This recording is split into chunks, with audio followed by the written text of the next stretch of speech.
Oh,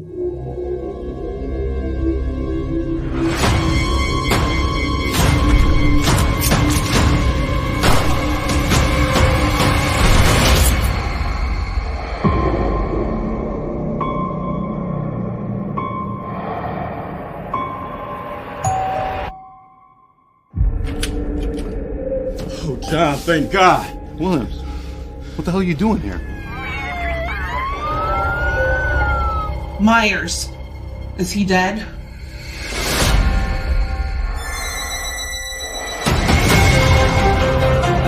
Myers has zero emotion. He has no motives. If he sees, he kills.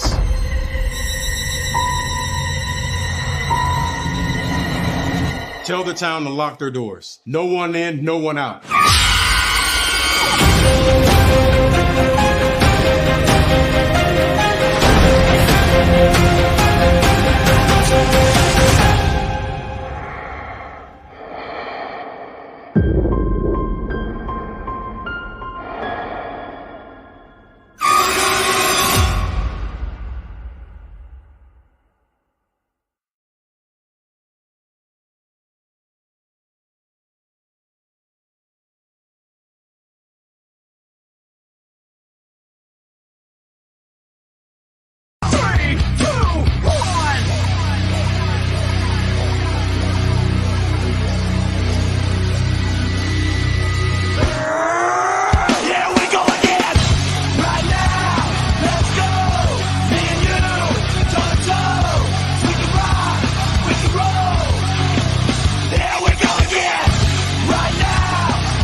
And now, preview time.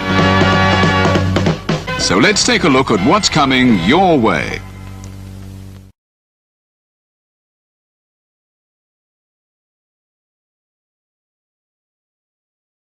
You ever wanted to come into a sports bar where the barkeeps know their game? Well, the Jeff Beecham Network, Multiverse of Media, has got a production just for you. Sit down and relax as the Stat Boy and his partner break down the statistics in all things sports. Whether it's football, basketball, motorsports, baseball, hockey, soccer,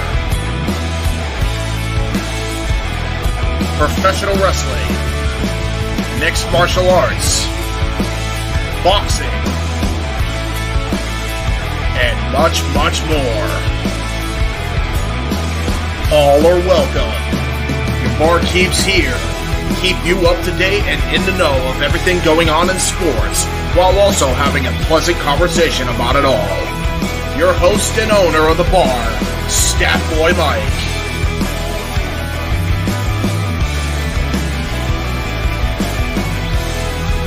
His partner in crime, Dory Lou. And a host of other guests coming in. The food's hot, the seats are warm, the drinks are ice cold, and the sports talk is plentiful. Constant E18 Studios presents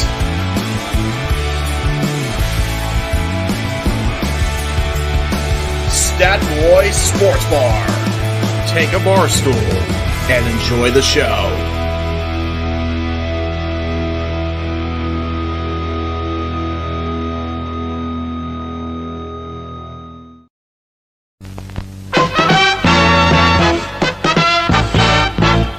And now, preview time. So let's take a look at what's coming your way.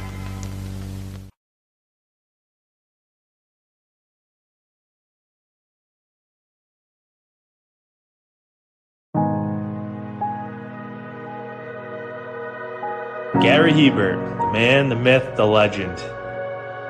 I was amazed, and I was looking to become a better skater myself, and I wanted to be like Gary. When you look at a guy like this, he's one of the most talented people in his profession. He's been given gifts by God. It can get frustrating at times when you're trying things that, that maybe don't come as quickly to you as other things. And, you never really felt that sense of frustration with Gary. It was always about improvement and positive reinforcement. Was it really the end? Was that head injury really the end? God has called Gary to continue to be a blessing to others and to be a passionate example. My name is Gary Hebert, and this is the World Academy of Hockey, otherwise known as the Inside Edge. I would recommend anybody that have a chance to come to his hockey school. I think it'd be well worth it. It'd be rewarding to all the kids and anyone he coaches, from whether it's an adult, a professional player, to a little kid like a Mike or a Squirt.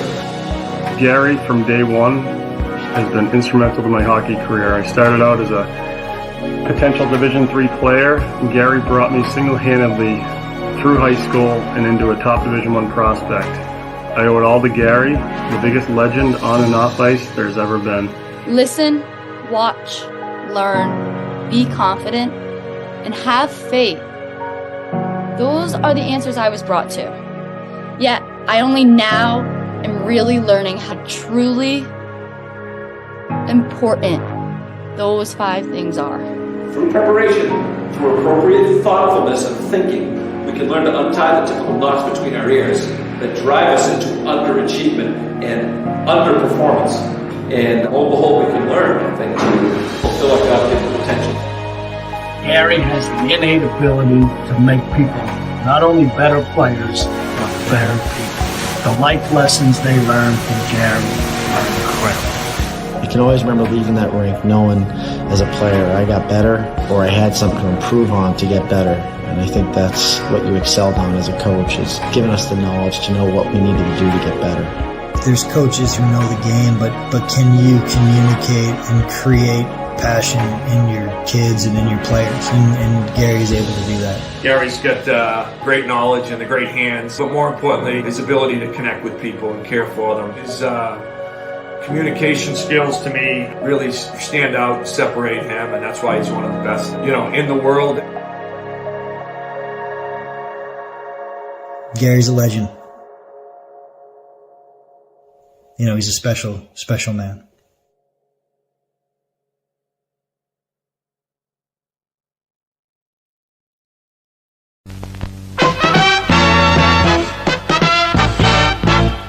And now, preview time.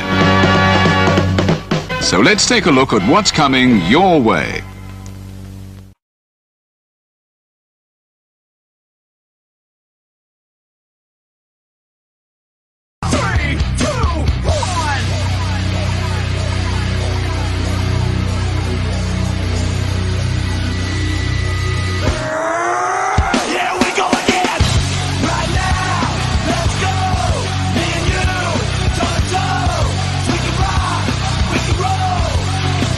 Here we go again!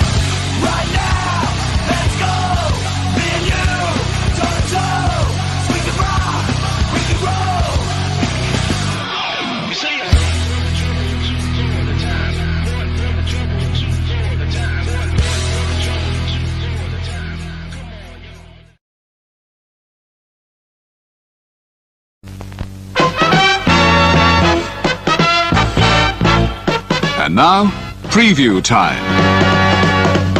So let's take a look at what's coming your way.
Oh, John, thank God. Williams, what the hell are you doing here?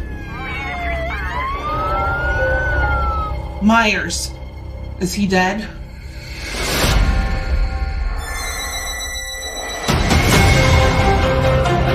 Myers has zero emotion. He has no motives. If he sees, he kills.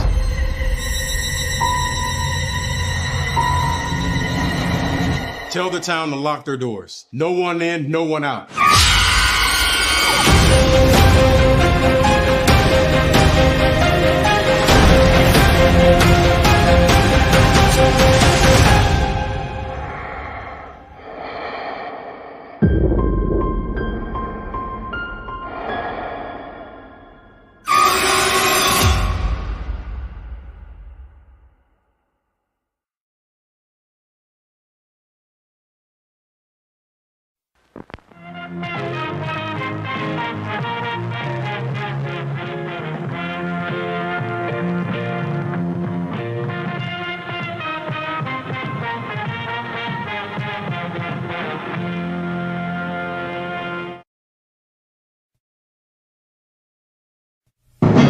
The Jeff Meacham Network's Multiverse of Media.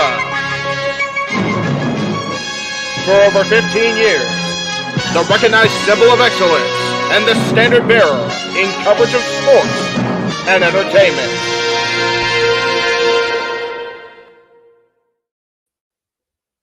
Welcome back, everybody, once again to the total non-stop content week. Here's with me at Live Watch Event Schedule as we move away from Monday Night Raw to the second week and the conclusion of NXT Great American Bash.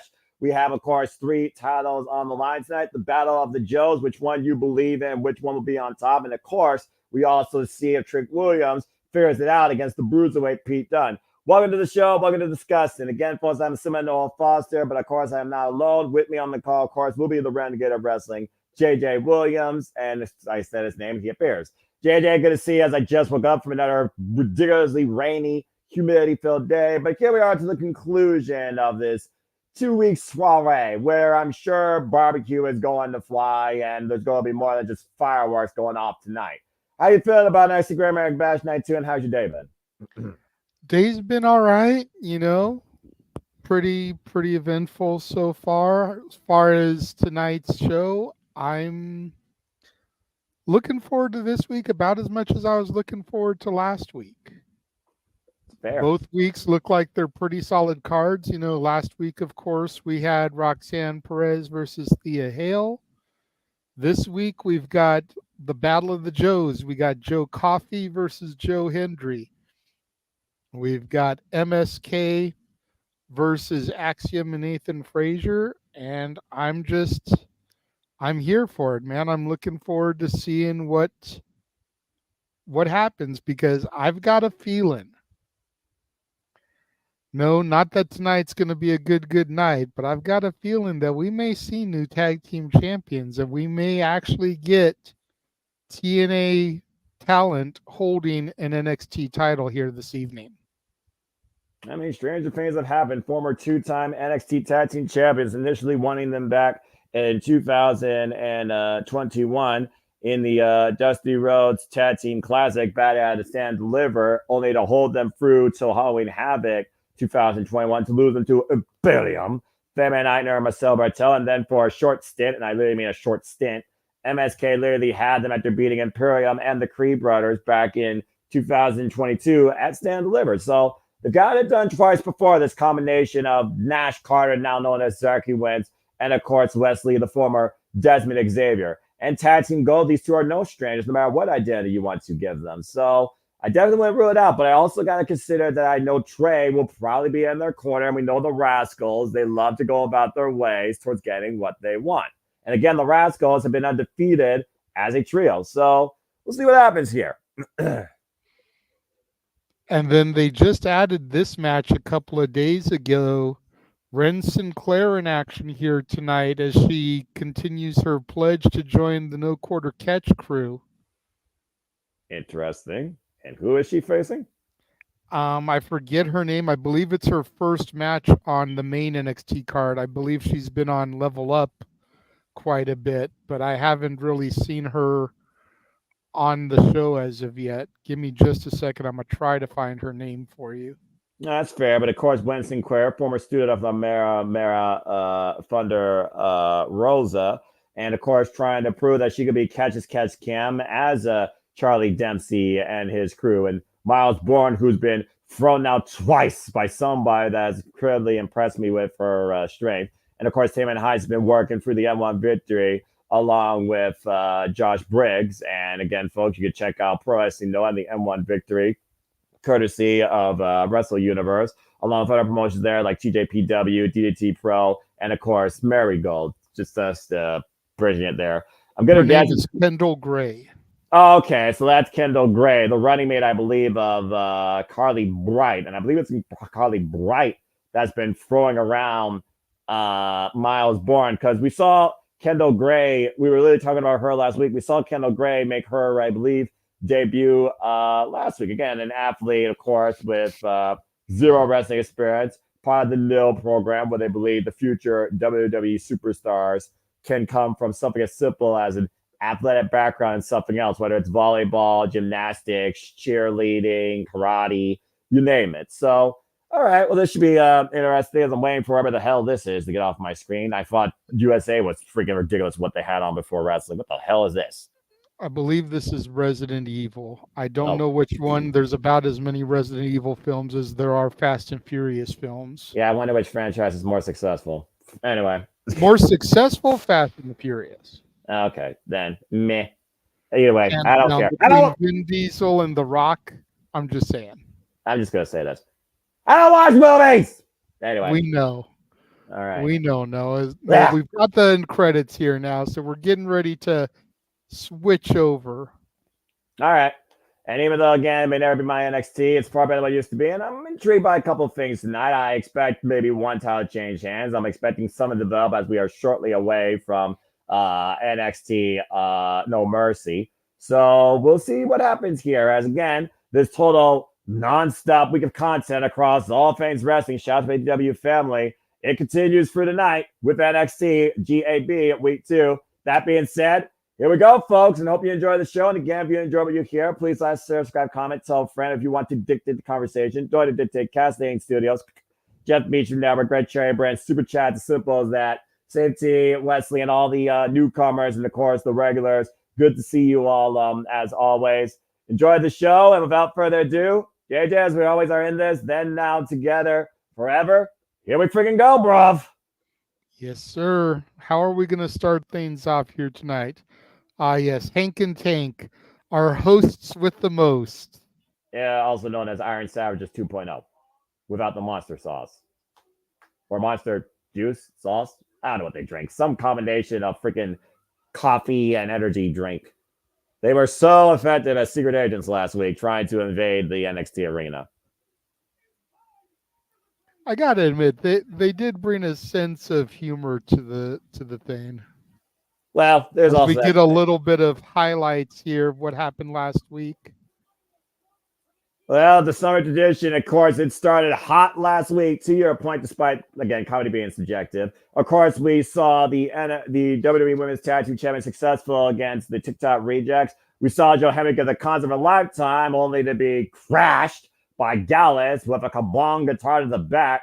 We saw Axiom and Nathan Frazier have a disagreement over a signed NXT Tag Team title match. We saw Mr. 123 or Mensa finally get pen to paper for his NXT Championship match against Ole Elizabeth Page, who's looking to make sure that's the closest to the fact that he will become a champion. And of course, we saw trios warfare in the women's division as the Mean Girls of NXT, not dressed in pink, were able to beat the trio of Lola Vice, well, that's not here, Carmen Petrovic, and of course, Saruka. And in her greatest match in her young WWE and wrestling career, Thea Hill took Roxanne mat for mat, arm for arm to the limit, but the prodigy proves once again that she is truly on another level. How does Chase U rebound from here? Do they still have that team spirit and confidence to move forward?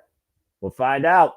This is so much more that happened last week as we continue our way through NXT GAB. Welcome to week 2. Welcome to the show, folks. The NXT universe is a-buzzing. And, of course, we have all the snacks out here tonight. And, of course, our summer gathering here, presented tonight by Mint Mobile. Here to Mia. Welcome, everybody, to NXT GAB Week 2. Welcome to the show. Oh, shit. Well, starting off heavy here as a bruiserweight returns home. And, again, did Trick Williams figured it out? Time to find out. Sometimes the hardest lessons are taught the most brutal of ways. It doesn't get more brutal than the bruiserweight. Former NXT UK champion, Pete Dunne. I mean, Pete Dunne, of course, though, you wonder where his mind's at, dealing with two different things. The fallout with his former brawling brute, Sheamus, where he felt like all he was during that time was honestly Sheamus's running mate. And in a way, he kind of was right, as, of course, the brawling brutes never got any gold. And of course, Pete Dunne literally led a division, a brand, to the grandest stage, put it on his back as the NXT UK champion for over 680 days. Definitely before my time, but I don't doubt it with the way that I have seen the bruiserweight, whether he was going by Pete Dunne or the stupid nickname of Butch that they gave him for a while when he was with the Brawlin' Brutes. Meanwhile, whoop that trick. I like it, dog. Oh, yeah, man. Oh, gosh. Don't oh, gosh, me. You paused just because you were letting me do it. I knew you were going to do it. To keep the gimmick. Yep. So you could have been sitting here talking the whole time. No. If I but don't, you gave me that chucky credit, man. If I don't, if I don't let this man whoop that trick, I know I'll never hear the end of it. Drake was, of course, trying to get back his way by any means necessary to get back his NXT championship stolen by All Eagle Ethan Page back at Heatwave. Been seeking advice from former champions, including either Dragunov and Pete Dunne. And Pete Dunne simply say, figure it out. And last week he figured Trick did not figure it out, even though he had a great win against Alexander. Says you still haven't figured it out. Now we're going to see if he figures out here in one-on-one action. First ever one-on-one matchup with these two. Well, yeah, because by the time Trick Williams had his come up, Pete Dunne was already on the main roster. Nice drop kick there by Trick Williams. There they going here. And of course, we talked about the stars. Trick has to look for a way to assert himself quick here, because if he allows Pete Dunne to get control of this match and dominate, he is good as gone. And Pete Dunne right now looks unfazed by that, almost looks insulted. We've seen Trick Williams, though, again, overcome adversity before. Let's not forget his journey to get to the NXT Championship, overcoming Ilya Dragunov and beating him on the way there. And right now, Pete Dunne, the Kimura lock applied, joint manipulation right now on full display. Change the position, though. Trick hoisting up Pete Dunne, stalling vertical suplex position or suplex drop. All the blood rushes to the bruiserweight's head. There's a cover by Trick. Gets a 2 count. And right now, Trick Williams, to your point, is staying hot and furious on the attack. Of course, to come tonight, NXT Championship will be on the line. Oliver Page will defend against the Metaphors or a Mensa. Can he get the 1, 2, 3 when it actually matters? And of course, the NXT Tag Champions will be on the line as Ashley David Fraser defend against the former 2-time NXT Tag Champions, MSK in Wesley, and the returning Zachary Wentz, formerly known as Nash Carter. This is so much more to come tonight on NXT GAB. You see right MSK now, that never actually lost the titles. Exactly. And right now, Pete Dunne looking to make a wish. Joint manipulation applied here. Bending back the digits and twisting that arm. Norris Ziggler would be proud of that. Oh, gosh. Stop on the point of the elbow. That could literally dislocate a shoulder. In-ring tactician. That is the bruiserweight. He is called that for a reason. Take a look at this again, JJ. I don't know if I want to. If I say, yeah, get all that forward motion on your bone. Into another attempted submission here by Pete Dunne. And look at Pete Dunne right now trying to transition to a triangle. Pointing the elbow to the top of the head of Trick Williams. Trick Williams, though, of course, with the height advantage and leverage. Looking at maybe trying to hoist up Pete Dunne for a one-arm deadlift. Power bomb. Whoa, man, release power bomb. Woo.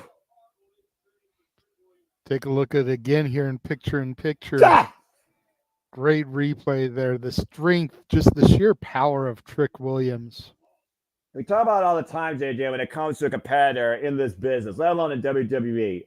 The journey to the championship versus the return to get back there once you lose it. We saw how tough it was for Trick Williams to get to it. How far is Trick Williams needs to go, and how far is he willing to go to get back to it? I think that's what Pete Dunne's trying to test here, and maybe that's what he needs to figure out.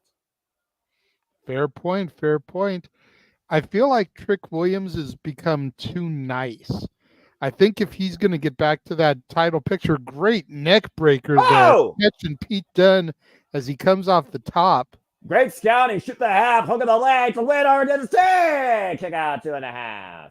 But back to my point, I think if Trick is going to get back to it, he's got to find that eye of the tiger, if you will, that he had when he was challenging Carmelo Hayes as we're in full-blown commercial fuck television. Can Trick Williams whoop that trick and figure out his way back to the NXT Championship? Stay tuned, folks. You won't miss a moment of the action as soon as we get back on our screens. Again, fuck television. Even worse than freaking USA. I feel like people still only watch sci-fi because they're into that. Sorry, Big D. Science fiction genre nonsense. Anyway, shout out to Big Father. Look, when sci-fi first launched back in the 90s, I was a huge fan of the Sci-Fi Network because they would, like every Halloween, they'd show the classic Universal monsters and shit. Frankenstein, Dracula, the Wolfman, the Invisible Man, Creature from the Black Lagoon. But as the years went on, they kind of got away from that classic sci-fi format. Now I'm just like, whatever, fuck sci-fi. About to say it's sci-fi as long as it features an alien and at some point it's in space. Like, put it to you this way: the last time I watched the Sci-Fi Network on a regular basis, ECW was on it. That was 2006. That's my point, Noah. Poor unfortunate soul. Oh, JJ. Blah. At least we're now in picture here, as Pete Dunne is starting to manipulate and work on the arms of Trick Williams. Yeah, again, JJ, remember what Pete Dunne did inaugurally when he came to WWE? Golly. He literally was there to do one thing, and that was simply put, make an impact. And he did during the inaugural NXT UK tournament. And why he didn't win, he was still the talking point of that entire field of competitors in and out across UK.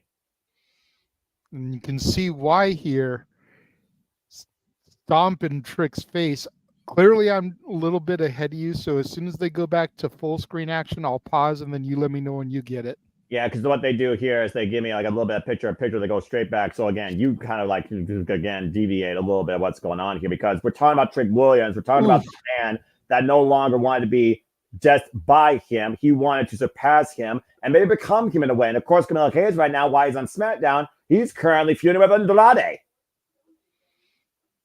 who is also, by the way, the current WWE Speed Champion for those that actually care about that. Right. And I guess- Axiom isn't going to be Speed Champion. He got eliminated in the first round there. Well, again, we talked about though the dissension, it seems, where there's a different agenda in mind for both Axiom and Nathan Frazier as of late to maybe pursue different singles campaigns. I think Nathan Frazier may want to go back after the Heritage Cup at some point. And Axiom, he's trying to go after the Speed Championship. Why he went after that, I'll never know. But still, if the tag champions don't get on the same page when it matters, and so far they seem to do that because they know how important it is to hold those NXT Tag Team Championships. And maybe that goes to the comments of them taking on a team from outside WWE, even though they have former history here. Again, they've been involved in TNA for the last 2 years plus. Maybe that just goes to the comments of the champions, but that also could be the bravado that's their downfall. It's fair enough. And picture in picture, man, Pete Dunne is just dominating Trick here. Again, Pete Dunne, the Bruiserweight, former WWE United Kingdom champion, 685 days across 23 defenses before he lost to Walter Gunther, and that's to take him to New York. And we are back here right now at NXT GAB. Pete Dunne once again trapping Trick Williams, hyperextending the left arm, bending back on the disc again. Noah Foster, J.D. Williams on the call. Take a look at the replay here as again he just dropped that arm across the unforgiving apron where wood meets steel. And of course, Trick Williams only held the NXT championship. Oh, man! For literally about 3 months. You see Pete Dunne staring a hole right through Trick Williams' soul. We saw Pete Dunne try to get revenge against his former brawling mate in Sheamus, unable to hit the shillelagh shot where he felt he was going to, but he was not missing that shot there. Nah, those forearms definitely have not missed. And meanwhile, whoa, wow! And Trick Williams with the clothesline turning Pete Dunne inside out here. And Trick Williams getting a hot shot off. Take a look at the replay here. Wham! Man. Just got the replay. I think you're a little ahead of me now. And right now, we're back to the exchange here. Trick Williams trying to fight back in this match. Pete Dunne looking for wrist control, though. And again, breaking hold. Trick Williams, massive uppercut. Big Harlan sidekick and a follow-up here. I'm sure Booker T can take that. And once again, Pete Dunne hoisted up with the flapjack and a beautiful kip-up by Trick. Oh, yeah, man. And Trick Williams is feeling it, JJ, and the NXT Universe is willing him on. Took his ponytail out. The locks are flying free now here. And we see what happens when Shayna Baszler lets the hair run down. Trying to hoist Pete Dunne. Pete Dunne escapes, though. The roll through. Didn't go for the cover, though. Got hooked. Whoa, man! The bookend. Cover, hook the outside leg. Kick out by Pete Dunne again. Whew. Gotta wonder what Booker T thinks of Trick paying all this respect to him with the Harlem sidekicks, the bookend, of course, the rock bottom. And let's not forget the type of gear he wore back at Heatwave, literally channeling Harlem Heat. Yep. Sidestep, Pete Dunne, rebound, German suplex, turns Trick Williams up and over. Double stop to the hands, and that buzzsaw kick follow-up. Jesus. I think we're perfectly in sync right now. That's what I do. And Pete Dunne right now firmly back in control. Again, Trick Williams hasn't figured it out clearly as the Bruiserweight once again is going to the top rope, looking for further damage. Trick, though, meeting him in kind. Inside on the second. Oh, boy. Looking to hook up Pete Dunne. What the hell's going to happen here? Whoa! Super flapjack. Flatliner. From the top. That's got to be it. Hook of the leg. Kick out again. Take a look at this. Stalling avalanche flatliner. Or flapjack, whatever you want to call that. Or a flapjack was the fact he was elevated underneath Trick Williams' head. And Trick right now might be looking for that trick shot. Oh, nope. With a big elbow. Ooh, Pete Dunne had it scouted. Yeah, both these men are scouting right now. Stephen Zaguri rocks Trick Williams right now. Neither man giving an inch. Oh, God! Trouble in paradise. Is it enough for the win? Kick out again. But this is where Trick truly needs to figure out what it means to get a win and how far you're willing to go, and you need to dig to get it. That's what Pete Dunne, I think, is trying to have Trick try and figure out here. Performance Center chanting NXT, NXT. Of course, tonight we got the Battle of the Joes, Joe Coffey versus Joe Hendry. NXT Universe, though, very proud Women's of North American title will be up next as Kaylani Jordan defends against Tatum Paxley. And right now, Pete Dunne just dropped Williams with a powerbomb, looking to kick his fucking head in right now, stomping the side of the head of Trick Williams. The definition of stomping a mud hole and walking it dry. What? About to say, Pete Dunne saying, have you figured it out yet? Have you not still figured it out? Trick still saying no, though. Dunne's starting to come a bit unhinged. Maybe surprised by Trick Williams here. Knife edge chop. Trick Williams once again getting the fight back. And again, teeing up against the Bruiser in the corner. Gotta watch out, though. Only got a 5 count. Doesn't want to get disqualified here. Don't let the emotions run wild. Oh! Jesus. Open palm strike. Just slapping the taste out of his mouth. And a receipt by Trick Williams. And Pete Dunne once again in the corner, grabbing the turnbuckle as Trick tees up again on the Bruiserweight. Trick needs to calm down, though. He needs to regain control of himself, let alone control of this match. Pete Dunne once again, though. Once again, back to the finger. Ah, God! And again, those fingers are not meant to bend that way. And Trick Williams, though. There's the rage in Trick Williams' eyes. Oh, no! The knee and the exposed turnbuckle. And Pete Dunne's got Trick hooked. Bitter end. Shoot the half. Cover. Hook of the leg. Pete Dunne with the win. Wow. That's a little bit surprising to me. Not because I didn't think that Pete Dunne could do it, because I knew he could. But I figured Pete Dunne was going to go back down to the main roster. You know, I figured this was just a little mini angle for him to work. Maybe there's going to be something more coming out of this with him and Trick. Well, again, Trick Williams, Pete Dunne asked, you still haven't figured it out. Have you figured it out? The answer is no. That trick shot attempt into the exposed turnbuckle. It was the moment Pete Dunne needed to hook Trick Williams for a bitter end and the win. And someone tells me those two are far from done with each other. Meanwhile, earlier today, getting a little look at the backstage area and all the goodies for the Great American Bash. You always got to have some sort of food nonsense when it comes to a Fiend special here in WWE. I'm just waiting for somebody to start throwing it.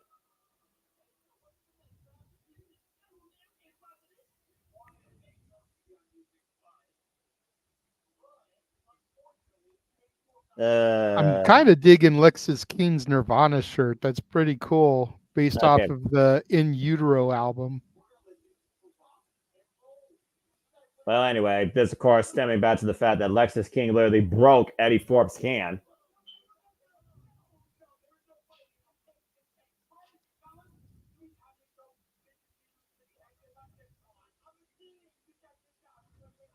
I guess Eddie Thorpe must have been okay after all.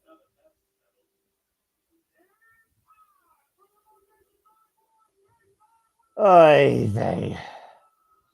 I never will get into this type of stuff. And hey, what's Stevie Turner and Robert Stone? Mr. Stone. Whatever.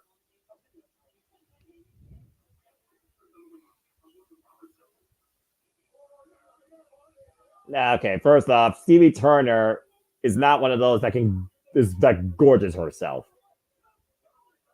I guess I was wrong. I sense disgusting disaster. Especially if those are not boneless wings. And they're not. And Ava's there and is like, what in the hell is going on? Hey, Ava, you hired these goons. I hope they're worth it. Seriously, you need some better professional help. I'm just saying. And speaking of someone that might need professional help, I was going to say, talk about a segue, Noah. You want to talk about someone that needs professional help. Right?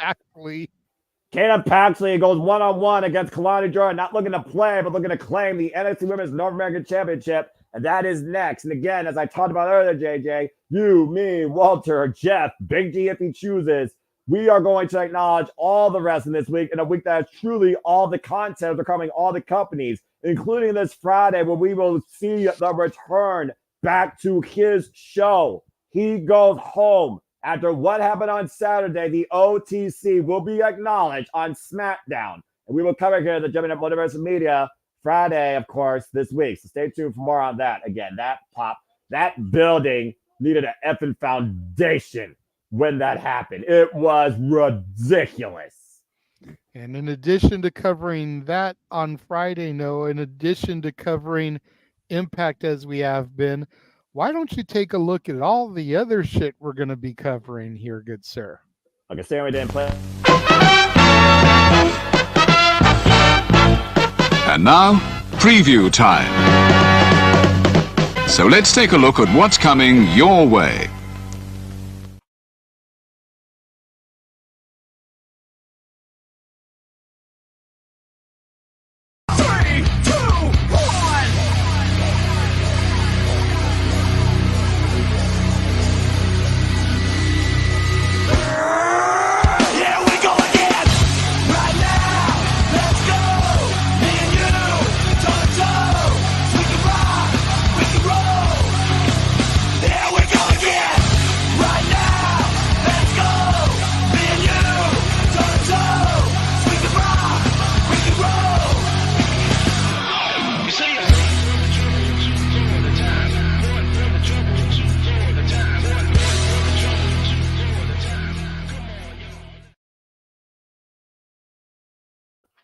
And again, if you haven't figured it out by now, we are the JMN Multiverse Media truly incorporate, encompass, acknowledge, embrace, and showcase the passion truly for all the wrestling, all the wrestling, all the wrestling, all the wrestling, all the wrestling, all the wrestling, all the wrestling, all the wrestling, all the wrestling, all the wrestling, all the wrestling, all the wrestling, all the wrestling, all the wrestling, all the wrestling, all the wrestling, all the professional wrestling. Damn it! And combat sports and other forms of sports as well. There's a lot of stuff that keeps getting added there, sir. Yeah, I love it. I fucking love it. I like it. Oh, man. You know what I love? What? Jeff Jarrett versus Bryan Danielson tomorrow, good sir.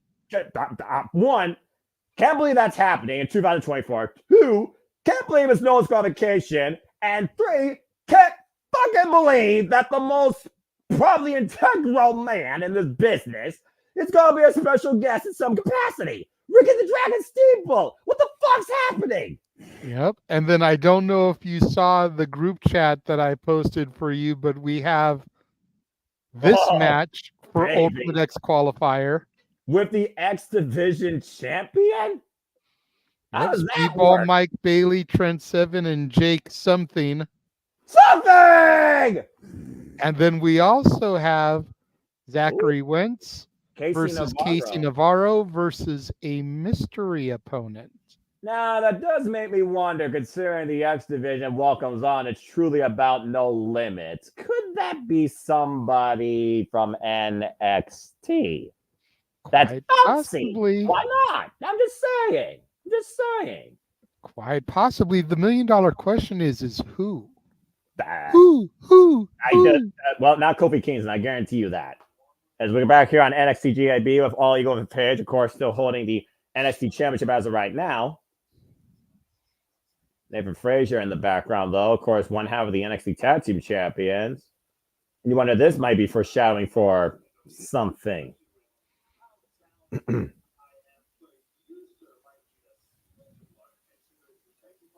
Smidge of luck. That's what he said. Damn.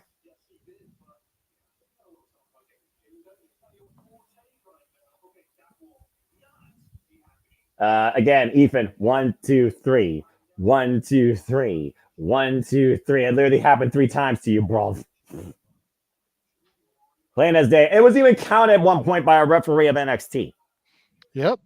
That's about as fishy as it gets without the bell actually being rung.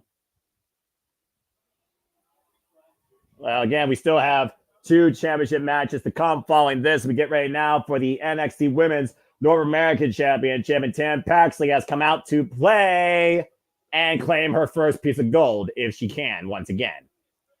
Very strange individual here, JJ. And that's saying who we saw last week return on TNA Impact in Rosemary. That would be a hell of a match. Give me that. Well, I mean, you're looking at two people that feel like they're tortured souls, but Tatum here has been kind of welcomed by the NXT universe, while Rosemary's been always one with the TNA faithful. Rosemary feels like she has nothing, and Tatum Paxley wants everything. And of course, here comes our champion. It is her. There you go. I was waiting for you to say that. For those of you out there that don't get the joke, that is the girlfriend of himself, Carmelo Hayes. Hence the reason we call Kehlani Jordan her. Leah Mitchell, by the way, is her actual name. She is a former gymnast. Again, both these athletes came out of the NIL program, zero wrestling experience prior to this, signed back in 2022. Of course, underneath the ring name, as you said, Kehlani Jordan, who, of course, won this championship inaugurally in the ladder match at NXT Battleground. And this will be her second defense of the title. Let's go down to Mike Rome for their inductions. What ball?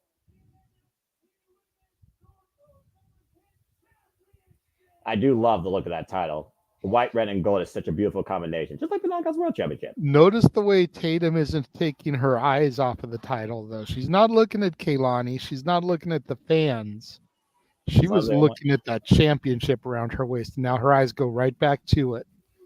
Tatum Paxley, by the way, 27 years of age, 2 years in the game, a previous background in cheerleading and powerlifting. Kehlani Jordan, 25 years of age, 1 year in the game, a background previously in turning, and of course, that is an alternative form of gymnastics, mostly involves a lot of flipping.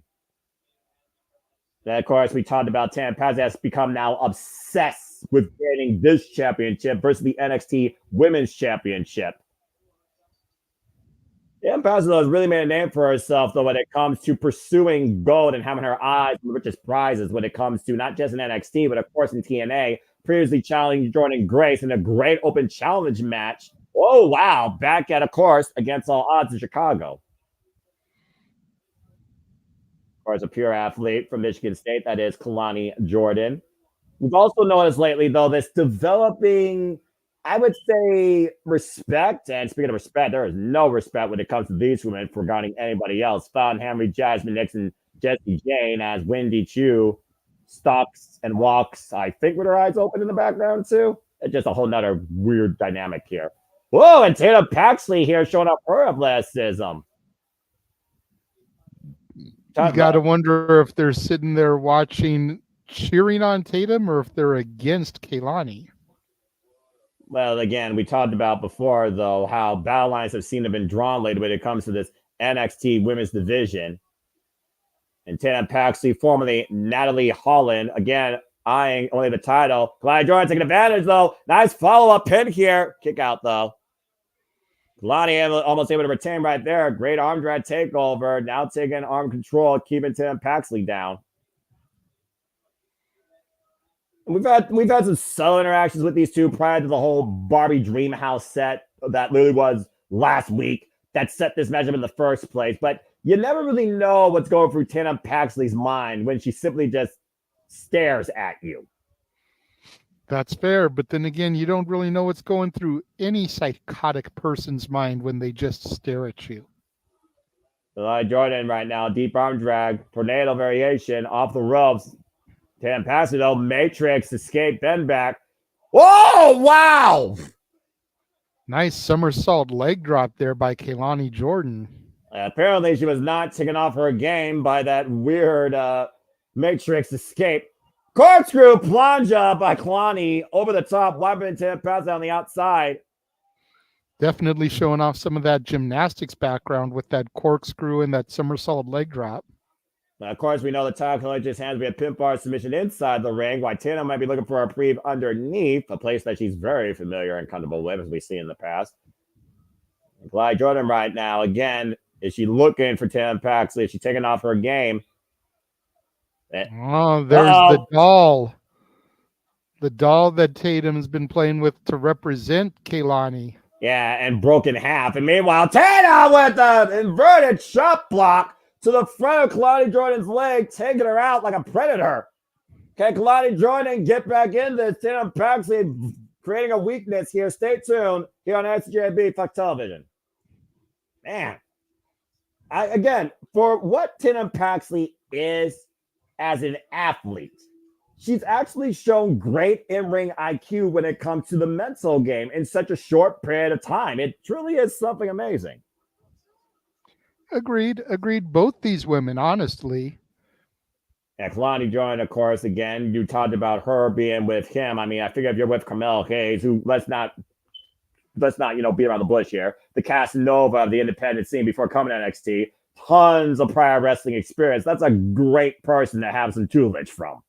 Oh, no doubt. And of course, Kalani Jordan again is the inaugural NXT North American Women's Champion. Of course, this title was literally just established this year out of the NXT Combine, testing the athletes' speed, agility, strength, and conditioning, which of course allowed many of them to be part of qualifying matches. Kalani Jordan was in like the top 5 of the overall scores. Of course, the overall best score was Saruka, and that was her first opponent that matched her move for move, gymnastic ability versus gymnastic ability, and came this close to beating her at Heatwave in what honestly is a sleeper match for rising women in wrestling. I was absolutely astonished. As was I, man. That was one of my favorite matches that evening. That was one of my favorite women's matches this year. And considering I watched Stardom, Marigold, TNA, WWE, NXT, Ring of Honor, AEW, that speaks a whole lot about us. Not to mention Mission Pros. Of course, we added that to the schedule. And speaking of Mission Pro, represent La Mara Thunder Rosa, who's in action Saturday. One of her greatest students, and Maddie Wazowski, Wynn Sinclair, will be in action later tonight, as we talked about, against Kendall Gray, another new athlete. And of course, still so much more to come. Of course, we have the NXT Tag Team Champions on the line, the NXT Championship on the line, the Battle of the Joes, Joe Coffey versus Joe Hendry, in the name of Scotland Pride. If nothing else, we saw Scotland Pride last night with Drew McIntyre, who feels exiled of past demons after beating CM Punk this past Saturday at SummerSlam, thanks to the count by Seth freaking Rollins. And again, we're on full commercials, so we're just, basically bringing people up to speed. And of course, last night we also saw the fall from SummerSlam. We now know officially our first match with Bass at the Berlin. It will be the new World Heavyweight Champion Gunther defending the gold against the one person that has left a blemish on the Ring General's near perfect main roster record, Randy Orton, as of course the shoulders are not cleaned down back at King of the Ring. The referee saw it, you saw it, I saw it, we caught it, and Triple H saw it. And in a way, I'm sure Gunther was aware of it. So now we're going to finally put that to rest in Gunther's home country of Germany. I cannot wait to call that match. The fact that Randy Orton compared that as a modern day Rick of the Dragon Steamboat versus Ric Flair, there's a lot of truth behind that, honestly, when I look at both the men and the way they wrestle in the ring and the way they are so technically gifted and proficient and innovative. I like that analogy a lot now that I think about it. Yeah, me too. I'm looking forward to that as well. When you Speaking of Randy Orton, it was made official today that the October 1st and 8th episodes of NXT on the CW will be on location. The first in Chicago, the 8th in St. Louis. CM Punk will be part of the NXT broadcast from Chicago, and Randy Orton will be part of the NXT broadcast from St. Louis, Missouri. And of course, that is when NXT moves to CW, and it's no longer the white and gold. It is the white and orange, as you see by the graphic. Kalani Jordan right now literally hobbling on one leg, escaping out of submission, while Tam Patsy is once again attacking that left hamstring. And now Fisherman hook. Oh, wait a minute. Reversal by Kalani. The shoulders down. And nice escape there by Tatum Paxley. Having to really fight through the pain. Ooh! Great escape off that Enziguri. Modified ankle lock here, and a heel hold by Kalani Jordan, looking to apply her own submission. And pass right now, picked up speed. And wow, God! Both women had the same idea. Both women down in the ring here. Referee checking on both of them. And you see Tam Paxley right now, though. I think she still got the bell. Hold on. I see someone else coming from the back here. Looks like Wendy Chu. Oh, Lord. Okay. She's grabbing the doll. Ever since this woman woke up from a nightmare that she's still right now living. I'm not even sure, again, what to make of this connection with Tatum Paxley and Wendy Chu as of late. Of Kalani Jordan. I gotta admit, I do like this darker side of Wendy Chu. Oh, I agree 110%. You kidding me? The former Karen Cube, Wendy Chu, now literally channeling, I feel like, dark inner demons towards whatever she's trying to do here in NXT. Maybe she's trying to literally wake up the world towards who she is. And again, that handspring unable to execute due to the damage to the leg. Tatum Patsy looking to capitalize. Kalani Jordan, reversal. Look at the leg. Trap of legs. 2 counts. I thought Kalani was going to have it there. Ooh. Big flatliner there, though. Kalani Jordan still finding a way to continue to fight for the pin in this match. And it looks like right now no one does like Kalani split leg drop, crash and burn. Think about that split leg moonsault again. All the impact on that damaged knee. Now Tatum Patsy to the top. What the hell is she looking for here? 450 splash connects. Cover. Do we have a new champion? No, 2.5. Wow. I can't believe how close Tatum Patsy came to becoming the NXT Women's North American Champion in that split moment. She's got to continue to follow up here again, going for a submission. Deep arm drag takeover, though, by Tatum Paxley again. Or excuse me, Kalani Jordan to Tatum. Tatum slips out between the ropes. And again, takes the leg off of Kalani. Pinpoint perfect kick to the already damaged left leg. Did a hell of an effort by the challenger here. Kalani, though, still trying to stay on the attack. Yeah, Patsy will not be denied. Neither will Kalani Jordan here tonight. Kalani again trying to find her footing, trying to find an opening, staring face to face at the challenger. What the hell is about to happen here? Spanish fly. Spanish fly! Avalanche Spanish fly off the top rope. And Kalani again. She's only got one leg, but she's going for it here. A big frog splash off the corner. Kalani Jordan did it again. Man, Kalani truly can do anything, even on one leg. Kalani Jordan with her second defense of the NXT Women's North American Championship, JJ. And they used to say Mello don't miss. I think it's safe to say Lonnie don't lose right now. Well, again, look how close Tatum Patsy was. Picture perfect 450 splash. Deep hook of the damaged leg. 2 9/10 from a new champion. Somehow finding enough of a balance with that avalanche Spanish fly. And look at the way she launched off 1 foot off that frog splash. Extremely impressive effort by Kalani Jordan to retain her championship. Tatum Patsy again, though, showing what sort of athlete she is. Yeah, again, I don't understand what any of this means. But someone tell me Kalani Jordan still needs to be aware of this nightmare that walks the scene. Oh, wait a minute! What the hell? Wendy Chu's got her locked in a sleeper hold. I don't know if she locked her in a sleeper hold or just ripped her off the steps, man. Again, Wendy Chu right now has literally become NXT's nightmare, and Kalani Jordan was staring her eye to eye. That's a very disturbing sight. Meanwhile, backstage, we got the No Quarter Catch crew, Miles Bourne, Charlie Dempsey, and Ren Sinclair. Ren asking where Tavion is, and Dempsey reminding her that he's in Japan as part of the N1 tournament. N1 Victory, by the way, of course. And of course, you all can watch that courtesy of Wrestling Universe and watch Pro Wrestling Noah. Become a subscriber today. Check out their promotion along with so many other great promotions out of Japan. How has Tavion been doing? I know you've been keeping up on it. Like I said, I only saw that little clip, and it looked like he was whooping some ass there. But you being a follower and probably seeing the full matches, how's he doing? Well, considering that he's already been nicknamed Mr. Olympian, he's been holding up rather well. And, of course, the winner of the N1 Victory will get a chance at the GHC Heavyweight Championship. Not to mention who's being called the Destroyer, Josh Briggs right now, has been wrecking shop. And, of course, the N1 Victory literally had just started most recently. I believe Tavion Heights has competed in only his first match. And while he didn't win, he had an amazing effort against Tyus Alexander. And, of course, the M1 works the same way as the G1. 2 points for a win, 0 for a loss. But it's about that moments you create that demonstrate are you worthy of being in this field again? So far, I think Taylor and Josh Briggs both have held up to that, both with 0. It's all right.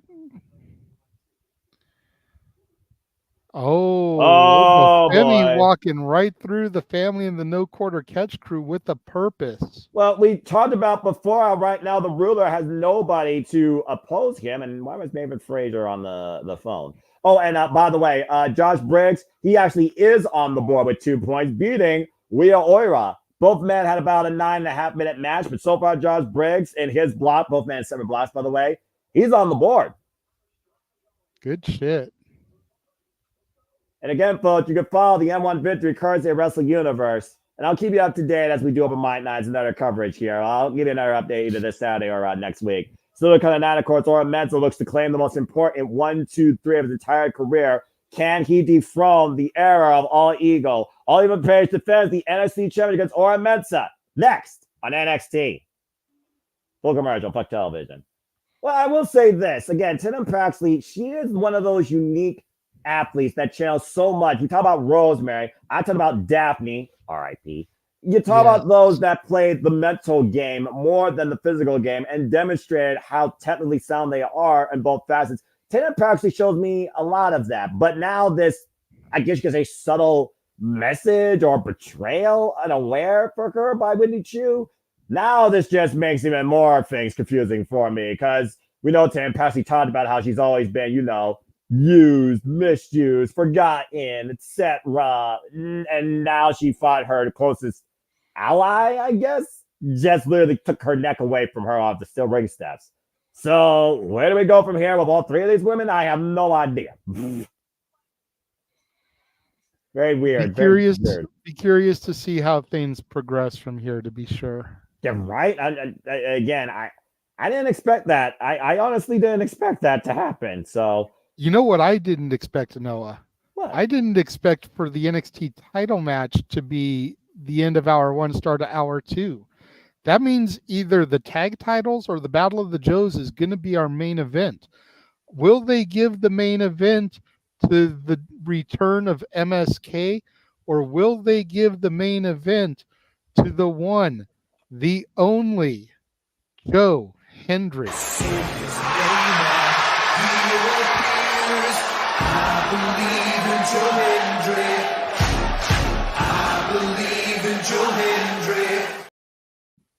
Again, damn you, JJ, you did it on purpose. Anyway, just to give you a heads up real quick on what's next for both your men from NXT. Josh Briggs is going to take on former multiple-time GAC heavyweight champion, literally a living embodiment face of pro wrestling, Noah Goshiosaki, of course, who had a great rivalry literally against Kino earlier this year for the GAC heavyweight championship. And also, he won last year's M1 victory. And Josh Briggs will be in action August 10th from Corrigan Hall, taking on formerly part of Good Looking Guys. Of course, Jake Lee destroyed that group when he became a war dog. Bleh. He'll be taking on JM Morris. So stay tuned for more on that, folks. I'll keep you posted. And Taman Highs will be taking on Alpha Wolf the same night. And so stay tuned for more on the M1 victory. For those that don't know, it's the most prolific professional wrestling tournament out of the Pro Wrestling NOLA promotion. It runs through August 4th and culminates on September 1st in Edion Arena, Osaka. And it has competitors not just from NXT, but from Dragon Gate as well. If you want to know more about that tournament, I can educate them later. Again, learn what Japanese professional wrestling is, folks. You won't regret it. Anyway, what was the whole thing backstage with the family and No Quarter Catch crew? And at this point, Winston Clare, I guess she's lobbying once again for Charlie Dempsey and Miles Bourne to be in her corner. And of course, we know that the Dawn of NXT is still the holder of the Heritage Cup. But over Femi just walking right through them, you gotta consider that the ruler right now is getting impatient for somebody to step up towards his throne. Even if the results are gonna be the same, what's a ruler without a kingdom to literally show his power before his subjects, you know? I think he's getting impatient for competition. Quite possibly. I mean, you got to figure No Mercy is coming up the beginning of September 1st. Right.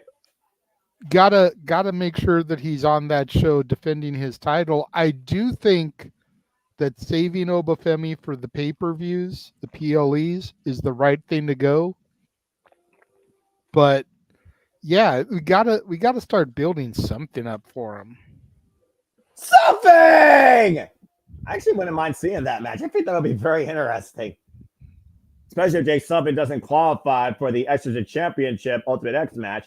And of course, he is a former participant involved in Ultimate X. Let's not forget, he came back last year at Slammiversary in Ultimate X. So he knows very well what that environment is like and what you need to do to try and become champion. He just has yet to actually do it. I do think there is something ahead for Something. I just don't know when. But he needs something. Clearly. I know. How many times can Noah say something while talking about something? Well, I mean, that's something you could count.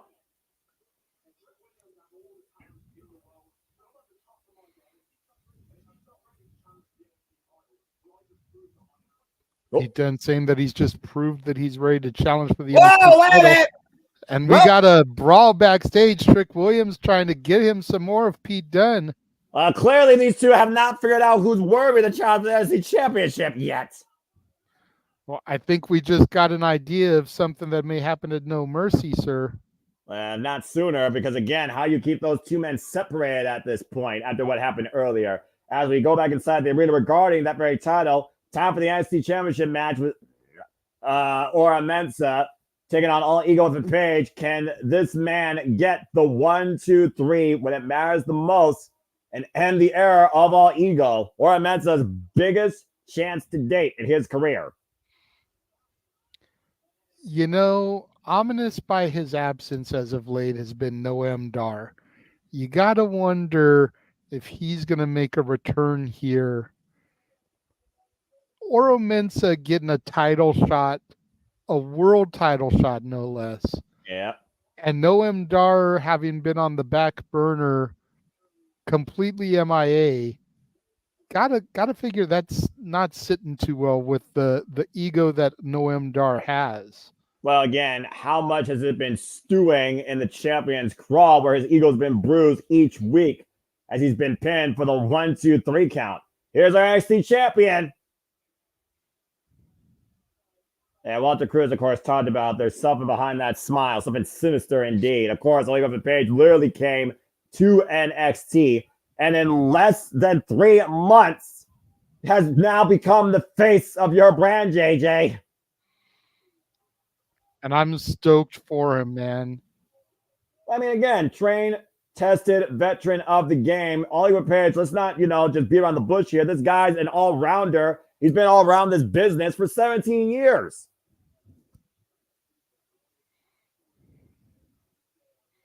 And right now, All Ego Page, of course, being reminded about that 1, 2, 3 by the self-called main man. Let's go down to Mike Rome for introductions here. Dwayne says, new game. Every time Noah says something, you have to take a shot. I'm straight edge. I don't endorse drinking on this channel, not even after dark. I still hate that group name with a burning passion.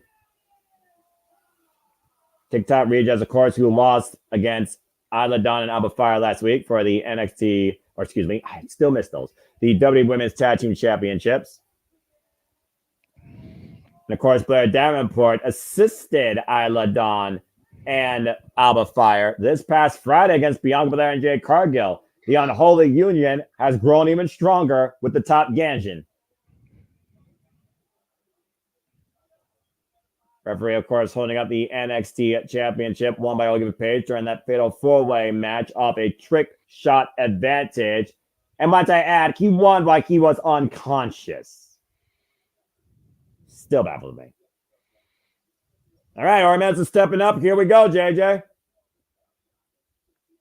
And of course, this brewing rivalry with these two literally goes back to All Ego's impactful debut when he wasn't even signed to NXT, wiping out the metaphor. Noam Dar the very first, but Ora Mensa the second. An uppercut here by Ora Mensa. Ora Mensa, formerly part of the hottest tag team under the sun with Ashton Smith, formerly called Oliver Carter. Ora Mensa, again, has been successful in WWE, former NXT UK tag team champion. Very cool, very cool. And a friendly reminder to our fans, next week Raw and NXT return to the USA Network. No more Sci-Fi Channel, thank God. Yeah, amen to that. Huge Big hit kick there. And a cover here from the Nigerian gets a 1 count.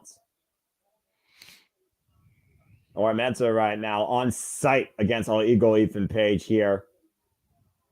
Finally getting his hands on Ethan Page with the NXT Championship as an accessory. All right, Ash over the corner. Knife edge chop follow up here. All Ethan Page, by the way, is the current 31st NXT champion in this brand's history. Big forearm smash. And knife edge chop. I mean, again, let's also keep in mind, Oliver Page made history. He won the title quicker than anyone at any point here in this brand's history. He beat Kevin Owens' record. That's crazy. Right? And Mensa just lining up the chest of All Eagle in the corner. I've never seen Aura this fired up, though, in his career, let alone this determined or confident. Oh, wait. Hey, wait a minute. The sit down. 2 count for Ethan Page. Sleep of the leg, though. All Eagle, though, catches the apron. Aura falling up again. Single leg kick. Drives Ethan farther away from the apron. Who's walking out here with the NXT Championship? Can the main man get the 1, 2, 3? Stay tuned. Fuck television. Again, this channel sucks so damn hard with how many more commercials it has. I hate it. I hate. And let's be honest here. Nobody right now is expecting Ora Mensa to win the NXT Championship, JJ. Well, no, I kid. I'm about to say, come on. No, I definitely don't think he's winning.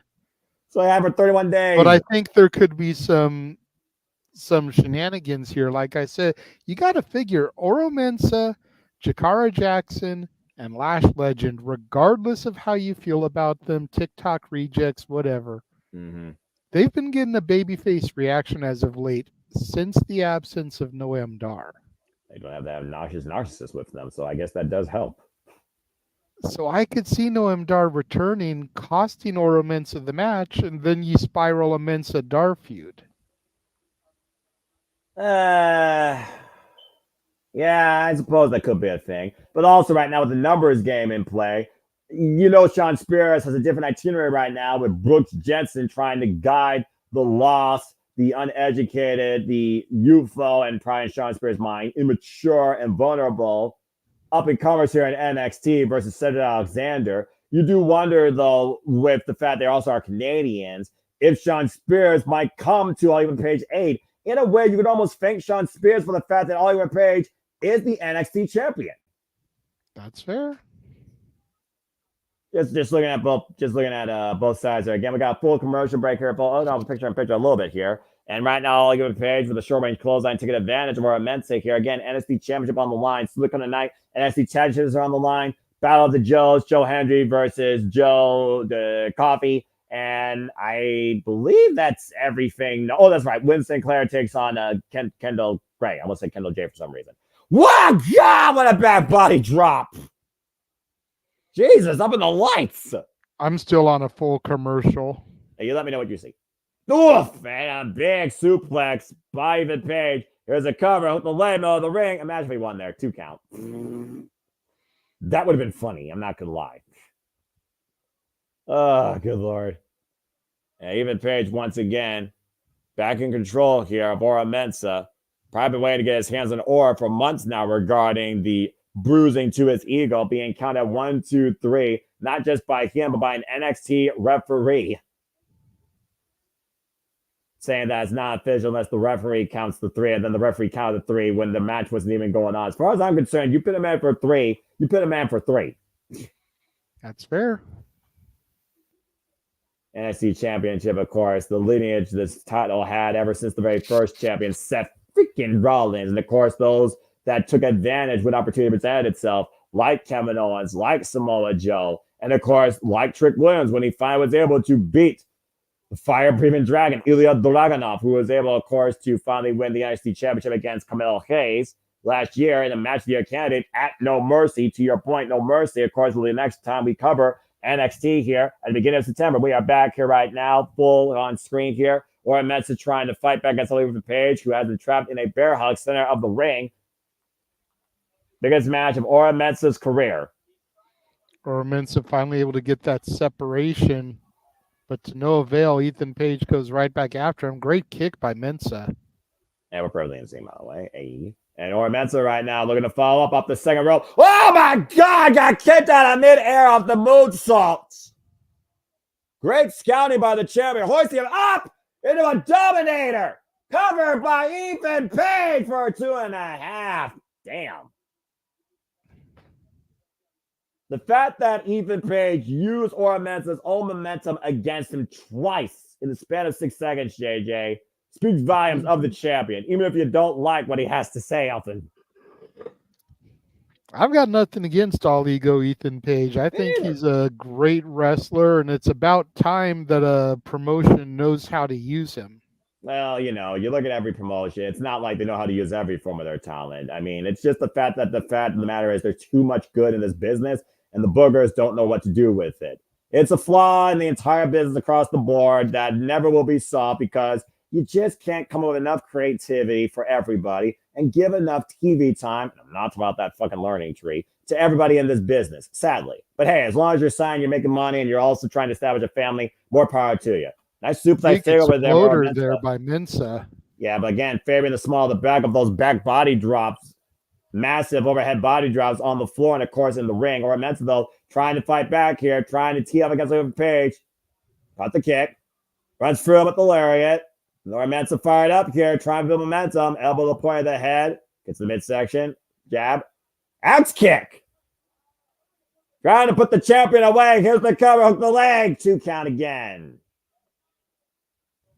Oliver Page just able to kick out.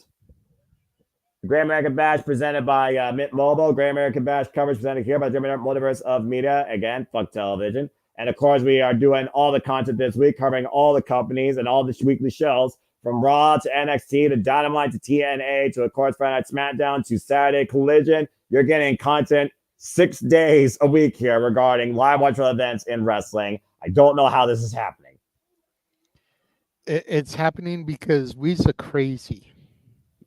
I did not make this happen. I just want to say I may be the craziest person here. I did not make this happen. I just want to put that out there. Oliver Page right now looking to hook up Ora Mensah. I sense disaster if he would have connected with that suplex to the outside. Ethan Page rocked though. Ora Mensah on the inside second. Ethan Page right now dazed on the outside second. Awkward positioning here for the champion. Big headbutt though creates separation. NXT Universe on their feet here. Whoa! What the hell? That's like a Matrix-esque kick off the ropes underneath Ethan Page's jaw. The follow-up tope drives the champion hard on the announce table. And Mensah's fired up here. If he can just capitalize, he could get the championship. It only takes 3 seconds. He's done it before. He just has to do it one more time. Big kick overhead, coffin kick. Challenger in the cover, kick out. It was almost like a Rainmaker Pele kick there. Yeah, overhead coffin kick, roll through forward kick to the head there off the ripcord lariat position. Again, throwing Ethan Page off there.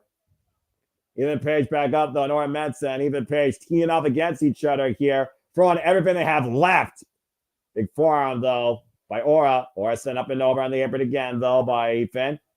Caught with Inzaguri back of the head, or Gamaguri, excuse me.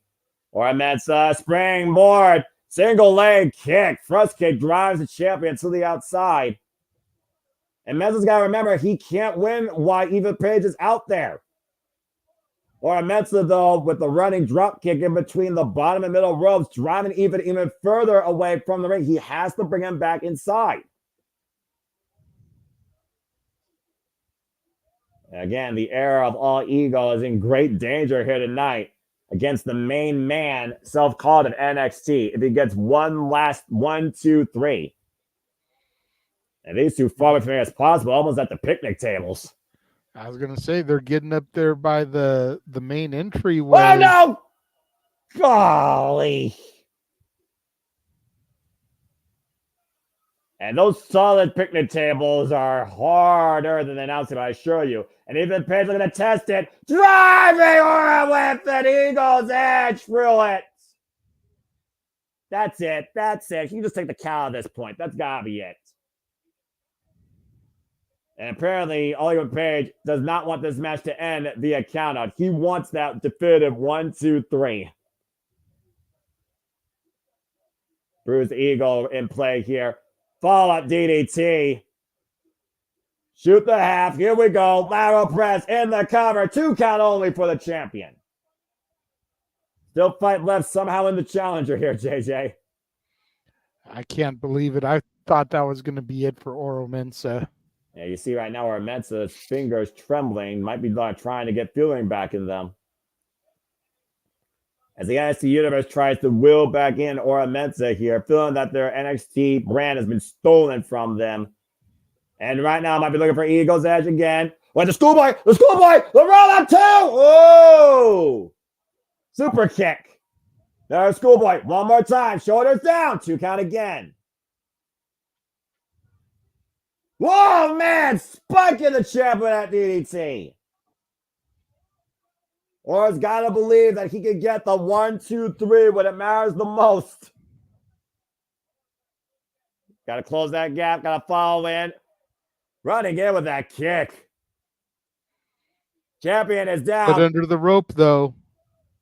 And to your point, referee in perfect position to see it as he hooked the near leg only. Poor awareness by the challenger. Can't argue with that call there. Official in perfect position. And again, that just sucks right now for Mensah. Mensah, though, has to know he's in control, has to stay forward here. Bring him towards center. Go for something big. And try to put Ethan Page down for the 3 count. Springboard under botch, lost his footing. That's why it's called high risk, folks. Pump kick by All Eagle Ethan Page. And that might be the death note towards the champion's chances. Hoisted up again. Razor's Edge position. Eagle's Edge connects. 1, 2, 3 for All Eagle Ethan Page. And he retains his title. Kind of feel bad for Oro. This match was a hell of a match. That little slip is essentially what did him in. It takes only 3 seconds, but it only takes 1 moment to turn the tide, and All Eagle Page did just that. Hey, take a look at this again. Ego's Edge through the picnic table. That was an awkward crash for the picnic table, too. That was not flush in the back. And to your point again, way too much risk taken by Oro Mensah there with that last big attempted springboard. And Ethan Page followed up with the pump kick and emphatic Eagle's Edge to finally get on Oro Mensah his own 1, 2, 3. We still live in an era of All Ego.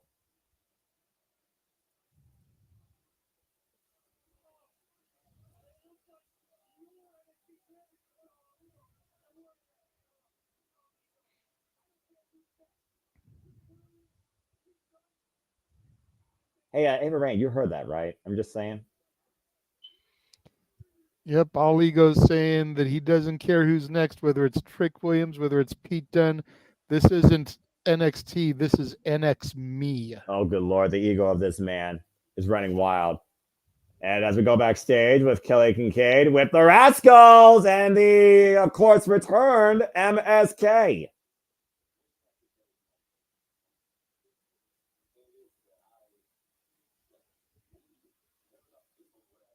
Saying we would never thought this would actually come. I put it into words.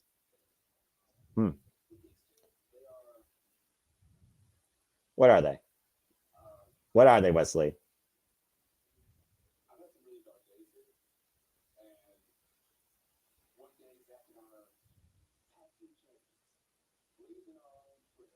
Yeah. Poof. To your point, JJ, they never lost the titles. Mm-hmm. And Wesley was fortunate enough to really branch out on and win a North American title. Arguably one of the most prophetic North American champions there's been. No doubt there. And you think about the history of the North American Championship, that's a bold statement. Tonight, though, it's his moment. There's a moment.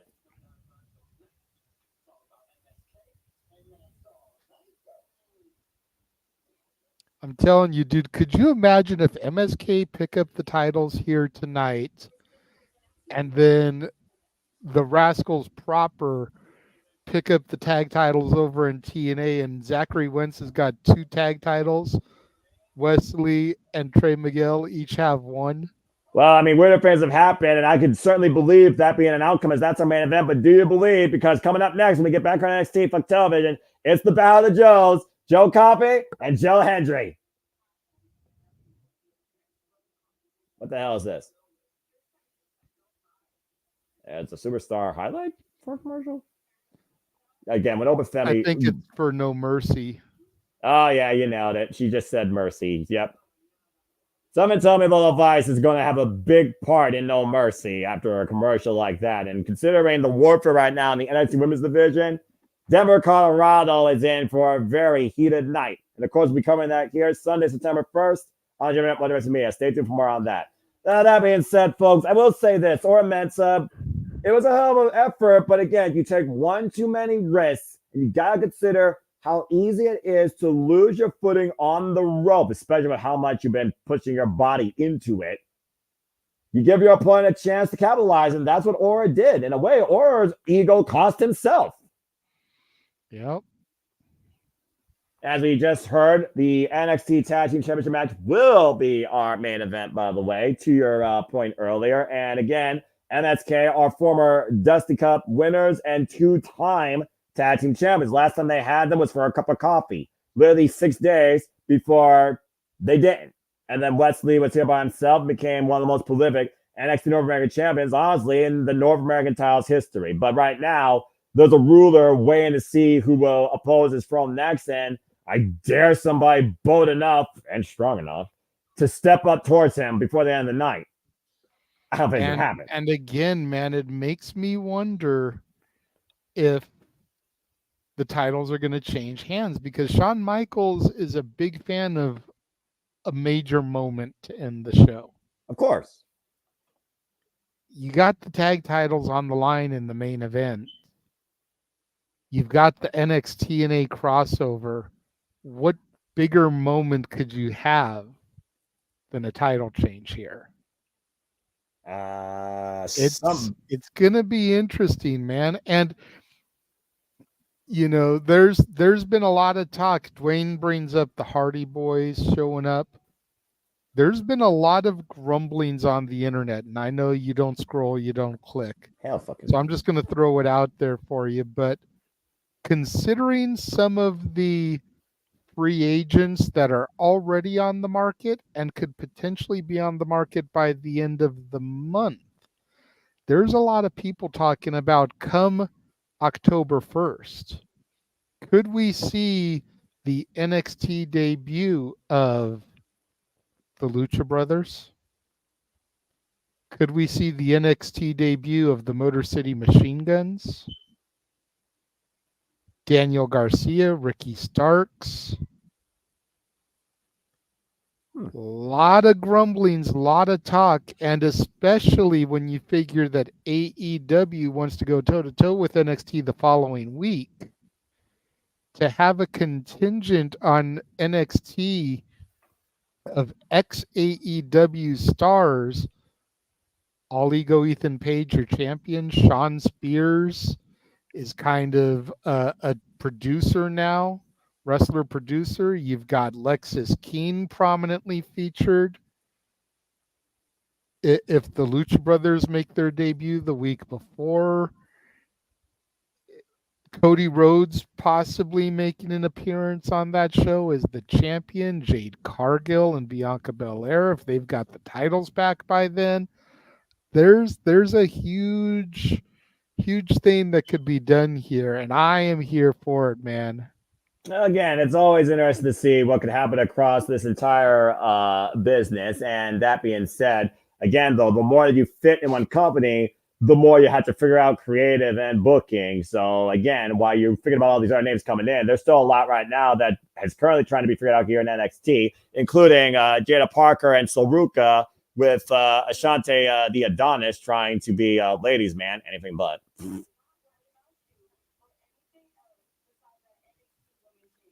It may not be Lola Vice, but I know Walter likes him some Miss Parker also. And Lola Vice. Speaking of, Walter's not here, so I'll do the gimmick one time. Mamacita! Oh, good grief almighty. Just once. Just for you, Walter.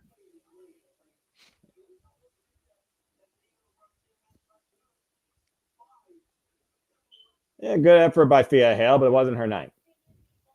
I'm curious what it says on Jada's arm there for her tattoo. It looks like it's words or something, maybe psalm lyrics, maybe a Bible scripture.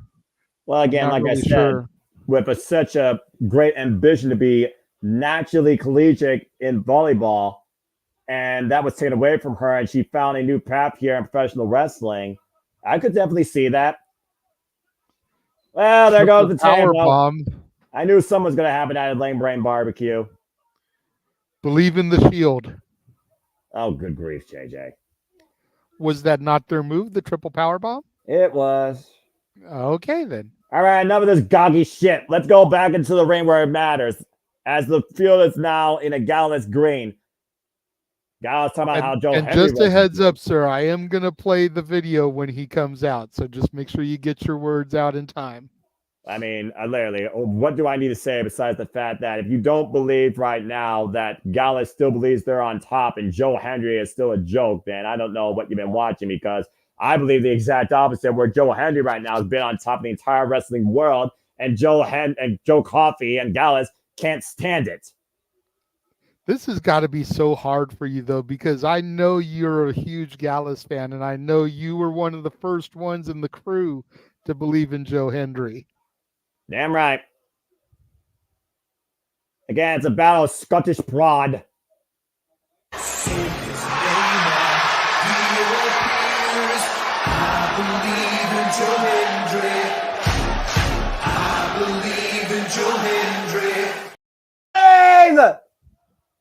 Terrorist in Tokyo, America's DNA Impact. I love it. The sing it, NXT faithful. You actually mattered to me for once. Do you believe in 250 pounds of pure motivation? The answer to all those questions, the most prolific digital media champion and bound to be future TNA World Champion. Motivating the masses tonight, NXT GAB. There is only one Joe Hendry. I love it. It's the most I've ever seen NXT in my life. Oh, man. And again, if you don't like that song, fuck off. King, you're still a hater, but I love you, bro. We have ATW for life. But seriously, man.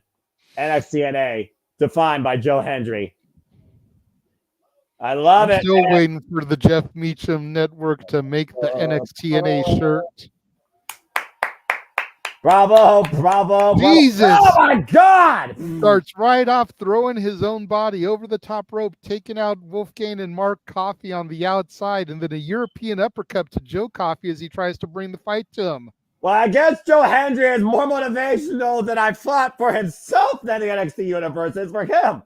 But that's a great move. He just neutralized the numbers game for now and focus on Joe Coffey. Just caught him with a pop-up uppercut. And again, let's not underestimate Joe Coffey, leader of the firm, the Gallus firm, the Iron King. This guy literally went into a knockout or tap-out match against Rampage Brown one point next to UK. And again, big these guys no strangers, right, from their time in the Scottish wrestling circuit? Exactly. Nice pop-up corkscrew elbow drop, the cover by Joe Coffey for a 2 count. I have a feeling I'm going to confuse the names of Joe tonight, so if I do, forgive me, folks. Again, I mean, what's the reason that Joe Coffey has such hatred towards Joe Hendry? You would think the fact they're both Scots here, making it in the biggest company in the world, making their own impact, you would actually be happy to see that. Now, truth be told, Joe Hendry has had a better impact than Joe Coffey has since he's been involved in NXT, but that's a whole different conversation. Oof. Irish whip, reverse Irish whip. Joe Coffey set in the corner. Boot up, though. Coffey again, springing up. Second rope, top rope. Oh, Joe Hendry almost pulling a Samoa Joe and just walking away from the high-risk maneuver there by Coffee. And he hoists up Joe Coffey and brings him down from the stalling vertical suplex position.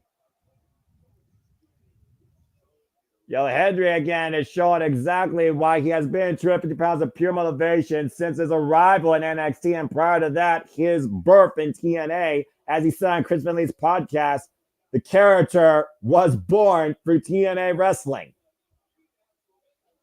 You gotta be tremendously respectful of what Joe Hendry has accomplished in such a short time here in WWE through this NXT TNA crossover. Yeah, no doubt. And apparently TNA has worked out an insanely great deal with WWE that allows Joe to work out and train at the Performance Center on his downtime. That just goes to show the trust they have in Joe Hendry and the fact that WWE believes in him as well. Yeah, I was exactly. So I mean, for a guy like Joe Hendry, who's already an accomplished performer, to be getting the training from guys like Matt Bloom, Shawn Michaels on a consistent daily basis, when you figure TNA really works 2, maybe 3 days a month. And again, do you believe that Joe Hendry belongs in NXT? Stay tuned, is in control. Fuck television to hell as we got a full commercial break here during the most important match of the night for me. Damn it. Fuck friggin' television. Anyway, again, though, I think that just goes back to, again, that trust, that connection, that belief in Joe Hendry that he's created amongst the fans here all across the world, in and out of any company. He even said himself, you say his name, he appears. Anywhere, any stage, anytime, any company. Again, Joe Hendry, a tested vet of the game, 11 years, figured out his own way. Of course, former TNA Digital Media Champion, held that title for 266 days across 15 defenses, including 2 successful defenses against the former TNA World Champion Moose, and he is the reason why the system has been taken down. He ensured we had a new TNA World Champion at Summerversary, eliminating Moose. Yep, before the walking weapon turned heel and eliminated Joe Hendry. Fucker. Again, dude, freaking hater. I cannot believe he did that. And Joe Hendry, again, though, he's a guy that doesn't hold a grudge, just like Flop Dollar when he first invaded TNA. He put him in his place with a great rendition by Creed. He used Creed, damn Joe Hendry. And the fact of the matter is, Joe Hendry, he's a guy that saws things the right way. In the ring. Not like a petulant child that goes on the Twix and believes they can say whatever they want because they have a keyboard at their fingertips. You know who you are. That being said, I respect Joe Hendry and how he's handled this situation, along with TNA's situation, the fact that he missed out on the biggest opportunity in his career, becoming the TNA World Champion. But he is still dedicated to becoming that in TNA. And I do believe it can happen. But right now, of course, we are in the Nick Nemeth era, rightfully earned and deserved. And currently, he's got at least 4 targets right now facing him based on what we saw in TNA Impact last week. Yeah, no doubt. And of course, Joe Coffey, like I said, known as the Iron King, leader of the firm, a trademark face, of course, of the NXT UK brand, and why he never won the championship. He had some of the damnedest, meanest fights down there, of course, in his time in NXT. Joe Coffey has not held gold, by the way, since 2019, when he was the Y Division champion back for Discovery Wrestling, a promotion out there, of course, in their local homeland. Former ICW World Heavyweight Champion 2 times over. Of course, ICW was a longtime partner, still probably is, with WWE. In fact, that's where a lot of the NXT UK talent came from in the first place. And we talked about... Love getting this history lesson from you, sir. No, I try. And again, Joe Coffey, former challenger against Pete Dunne for the NXT UK Championship, former challenger against the Lean General Walter for the NXT UK Championship, former challenger for, of course, the Heritage Cup. He was, of course, involved in the North American Championship triple threat. The thing of the matter is, though, we have not seen Obafemi go one-on-one against Joe Coffey. We saw what Joe Coffey was willing to do to try and make it a one-on-one situation, but not against Oba, it seemed. Against Wesley, thanks to Dallas in his corner.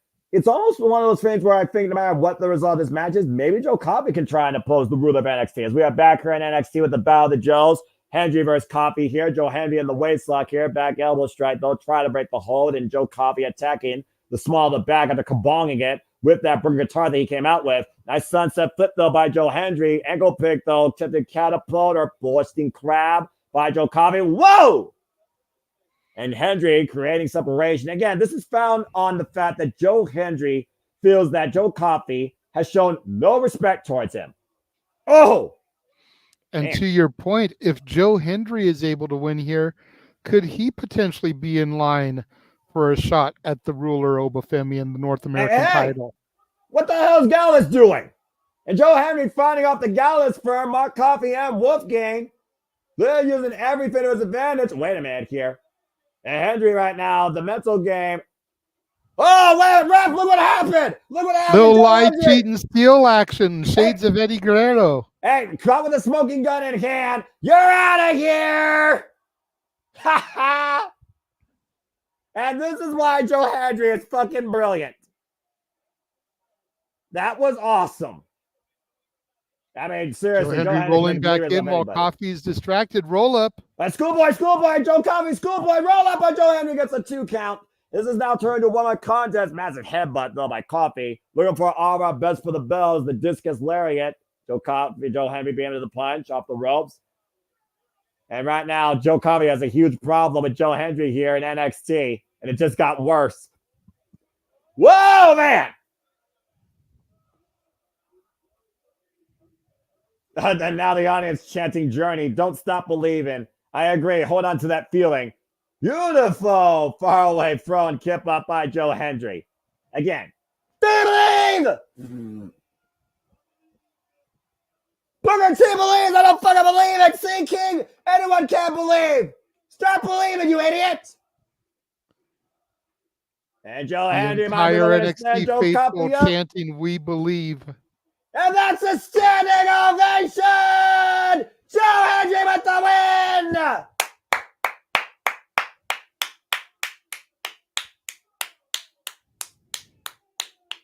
What a performance! And once again, JJ, your brand NXT has once again been motivated to believe in unison in Joe Hendry. We all believe in what Joe Hendry can be here at NXT. Again, Joe Hendry made believers out of the referee catching Gallus with the smoking gun in hand, ejecting Mark Coffey and Wolfgang from ringside, and it all fell apart from there for the Iron King as Joe Coffey was hoisted up for a standing ovation. Gallus boys on the bottom, Joe Hendry on top. I love it. And now let's go to the victorious Joe Hendry with an in-ring interview by Sheriff Schreiber. Whew. I don't think this is over. Do you believe it's over? Joe's saying he likes it here and he wants to stay for a lot longer. That might actually convince me to keep covering NXT on a weekly basis.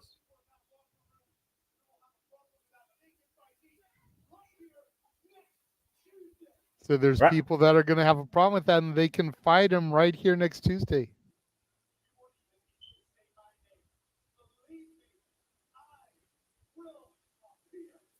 Believe him, he will appear. Don't say his name. You will see Joe Hendry here in NXT. We are all believers here in the Multiverse of Media, and the entire NXT universe believes in Joe Hendry. I love it.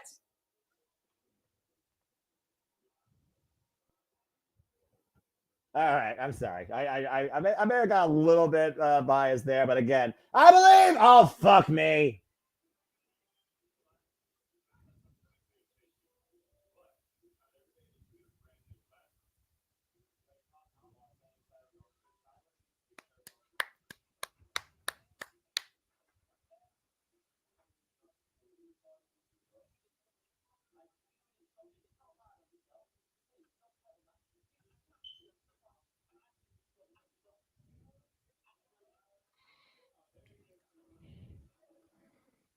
Apologize for my silence. I'm taking in this chase you moment. Of course you are.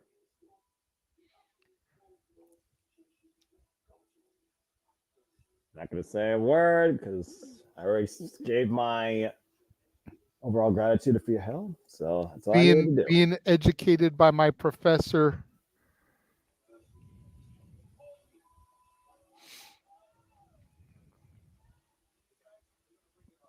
What the fuck? Did he just say that he got them a tag match against MSK? What?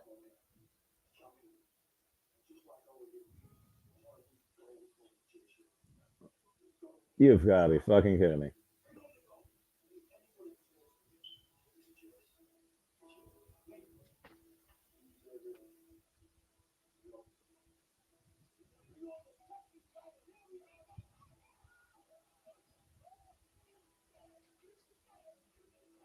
So if I'm hearing this correctly, Rich Hall and Andre Chase are going to face the winners of tonight's NXT Tag Team Championship match for the gold in the near future, if not next week.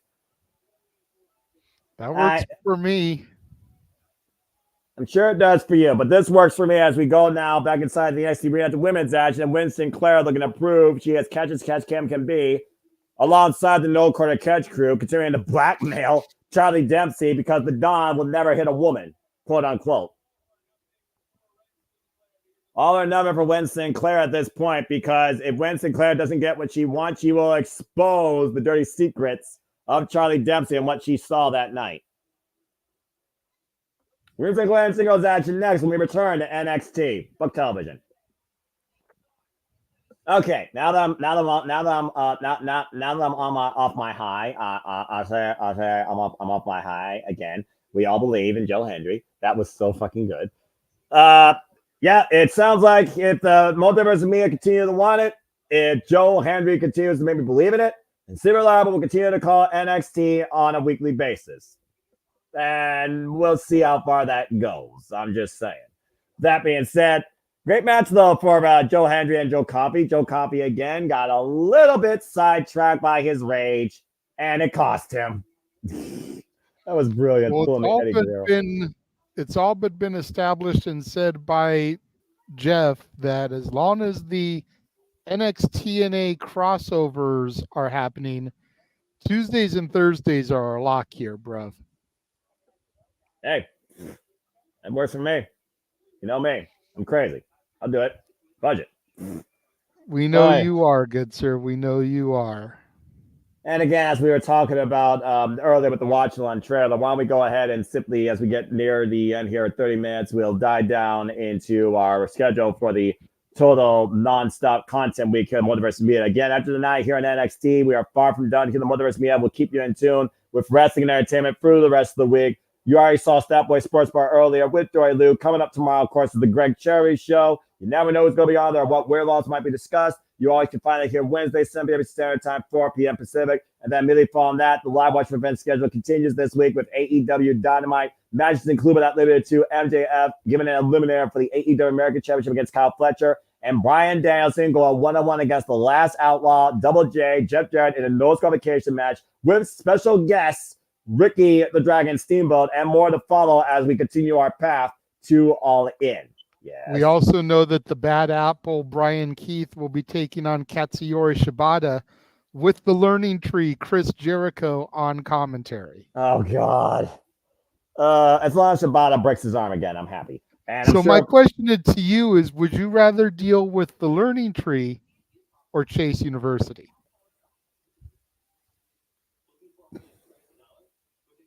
You son of a bitch. You son of a bitch. You son of a bitch. You're wrong for that. You son of a bitch. You fucking suck, JJ. God, if I had to pick the worst of two evils, or the lesser of two evils, as the freaking oxymoron says. Let's see. Do I care about Chris Jericho right now in the midlife crisis tour? No. Have I ever cared about Big Bill? No. Do I think Brian Keith, who worships the ground Chris Jericho walks on, is better for his career? No. I believe Thea Hill has a lot of potential to one day be champion in NXT. And only because of the fact that Thea Hill matters to me, I would take Chase U over the Learning Tree if I had to pick with the two. We got him, everybody. You fucker! You fucker! You fucker! Anyway, Thursday, as we continue here, the Jazz Not Always on Wrestling. They will be covering the top 10 songs by the Monkees here. Of course, that's Thursday, August 8th, 5 p.m. Standard Time, 2 p.m. Pacific, and then we'll shift gears back here at the JMN Live Watch event schedule for TNA Impact. Like jackass. On Thursday, 8 p.m. Eastern Standard Time, 5 p.m. Pacific, as the newest show continues to unfold in Multiverse Media Friday. You get to ask me anything. Disney, wrestling, life, as far as you want to go with that. You name it, he will answer it. Ask him anything. And then we are going to proceed with Live Watch event schedule for the turn of the original Tribal Chief, Roman Reigns, on Friday Night SmackDown, Friday, 7:30 a.m. Standard Time, 4 p.m. Pacific. And we're going to move forward Saturday when we will collide in a Texas Bull Rope match with La Mera Mera Thunder Rosa, owner of Mission Pro Wrestling, and of course, the Virtuosa, Deonna Purrazzo, who already has 3 victories over her. Long may she fucking reign! And of course, we will culminate this week with the weekly Saturday night shenanigans that are hosted by the Rank Wrestling JJ Williams that are open mic night. And that is your schedule ahead here this week on the Gemini Multiverse of Media. Before Sunday, we actually rest, believe it or not. And while we were doing all that, we did get a $2 super chat, Noah, from Emmanuel. He says, Noah, what is your favorite memory from Chase University? Thea Hill's catch cam arm dissection clinic against Roxanne Perez, who again is on our level and still holds the NXT championship. It was her greatest test to date. And while she failed, she still participated well and proved a lot to me. Anyway, who the hell are all these women behind Stevie Turner and Robert Stone? Oh, what the fuck?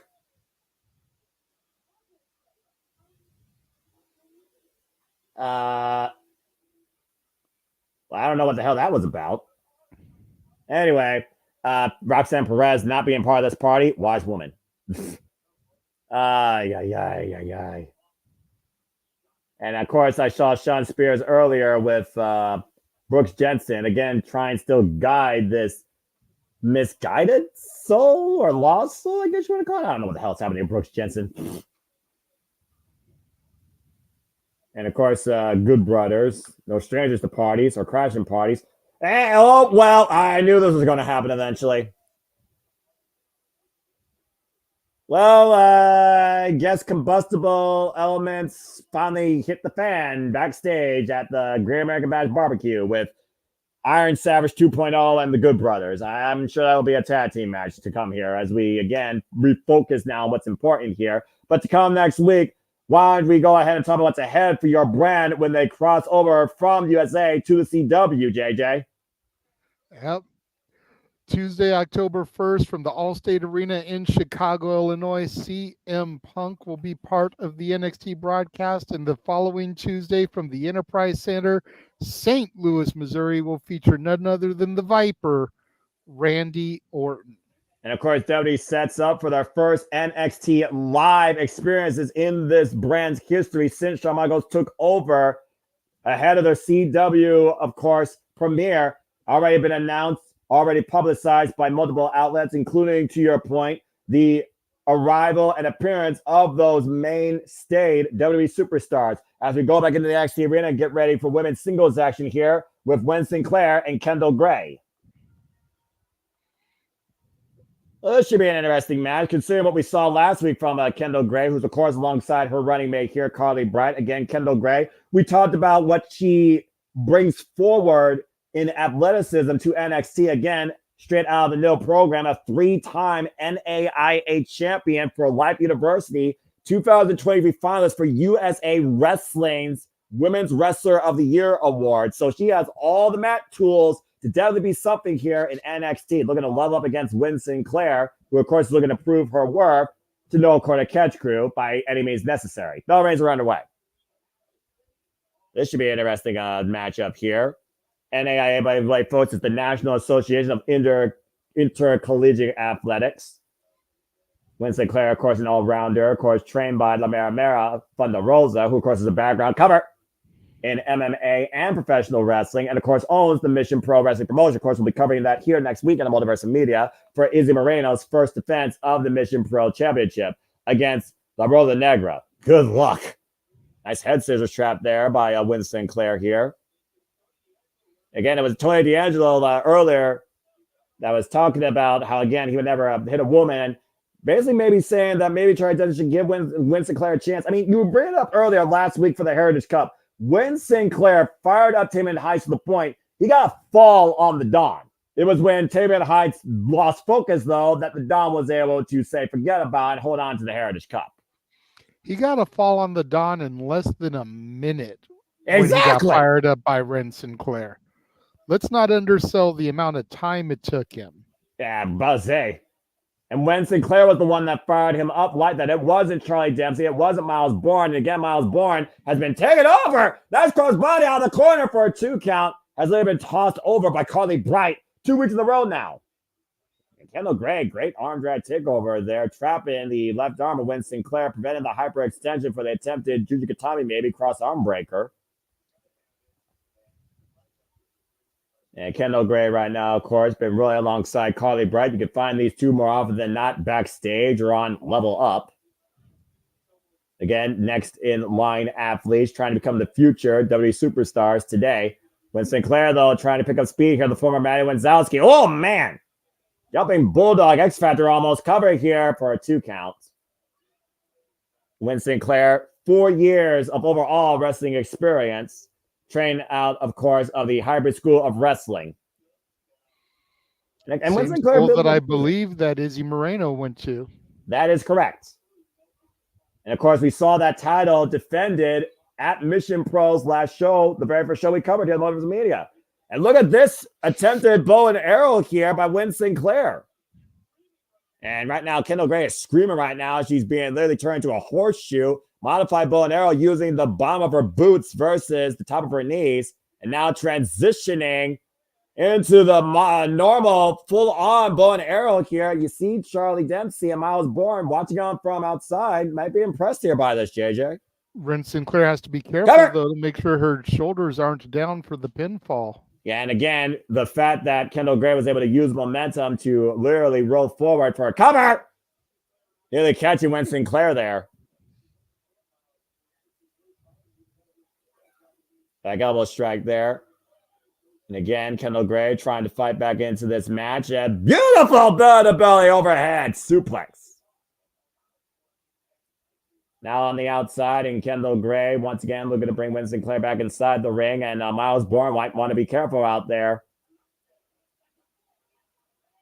And Kendall Gray, by the way, is the one that has flipped Miles Bourne twice in the past 2 weeks, folks, in case you're wondering. And again, Miles Bourne saying he's not scared. He looked a little scared of me. Nice takeover there by Kendall Gray. Hook of the leg and a 2 count. Angle slam like takeover there. What's Miles Bourne doing, though, on the apron? What's he doing here? He's trying to get a little bit of retribution, trying to set things up for Ren Sinclair. Weight slot, though, applied by Winston Sinclair. Double leg takedown, though, by Kendall Gray. Jackknife cover! Wait, reversal! And 2 count. You saw Charlie Dempsey trying. Oh, God, what a shot! Trying to get involved there. Man. Ooh! Driving Kendall Gray face first into the mat for the 3 counts. And that is it. Another victory for the No Quarter Catch crew. Ren Sinclair getting the W here, and Charlie Dempsey actually looks a little impressed here. I believe that's called the reality check, by the way, and that was definitely a reality check for Kendall Gray. And again, very impressive showing here by Winston Sinclair, showing that she can be catch Cam, but also very forward, aggressive, and physical. Almost a 1%er also. Shades of the current NWA World Champion. Able to get the win here right in the middle of the ring. I mean, she might be what No Quarter Catch crew might need for some added momentum here in NXT. Especially trying to get Charlie Dempsey a rematch with the Don. And it looks like we got a superstar profile here, courtesy of Mint Mobile, as they always have to fill time. The young OG, Javon Evans. We already heard this last week. Must be a series. Maybe part 2 of the one that we got last week. Okay, I guess you know what. I guess that's fair. I mean, again, you try and educate people on exactly who these individuals are, what drives them to this business, what drives them to be WWE superstars. Looking at last year's WWE Performance Center tryout tape, and of course, got rejected. And of course, made his way before NXT across promotions, including but not limited to DPW. And ever since arriving, the young OG's been bouncing into the hearts of NXT. I remember Lord Tensai. Of course, for those that don't know, that's Matt Bloom's old identity. Along with Albert, Prince Albert, A-Train, the Hip Hop Hippo. Keep going. I don't want to. Yeah, should we just stop right there? Should we just stop right there? And of course, Matt Bloom is one of the coaches, of course, of the WWE Performance Center, alongside Norman Smiley and Sarah Del Amato.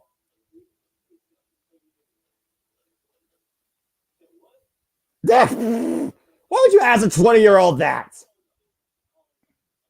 Will you see yourself in 10 years? What the fucking question is that?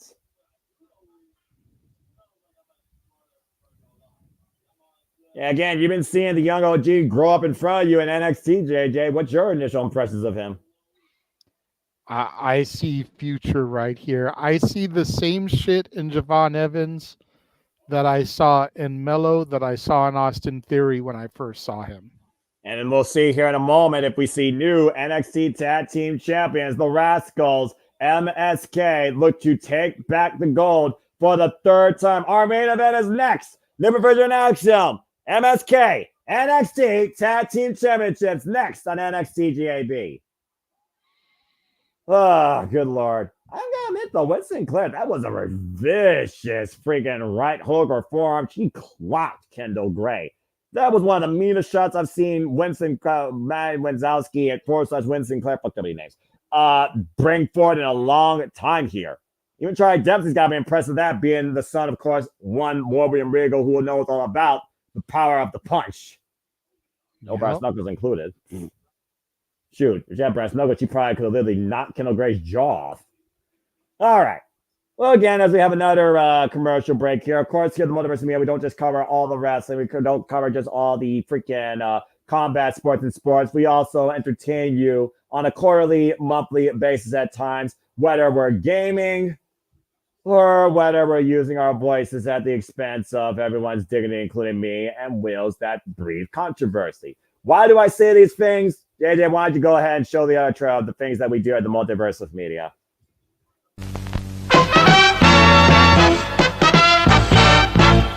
And now, preview time. So let's take a look at what's coming your way. Me and my freaking segue marketing butt.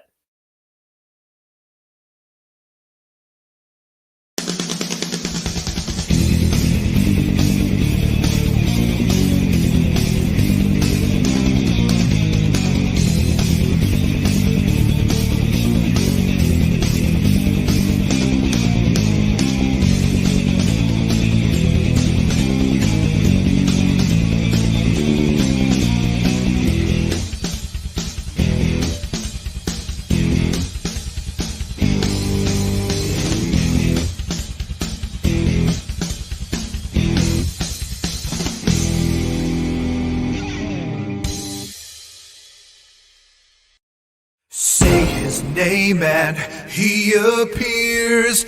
I believe in Joe Hendry. I believe in Joe Hendry. Believe in game shows. That was funny. You did that on purpose. I did.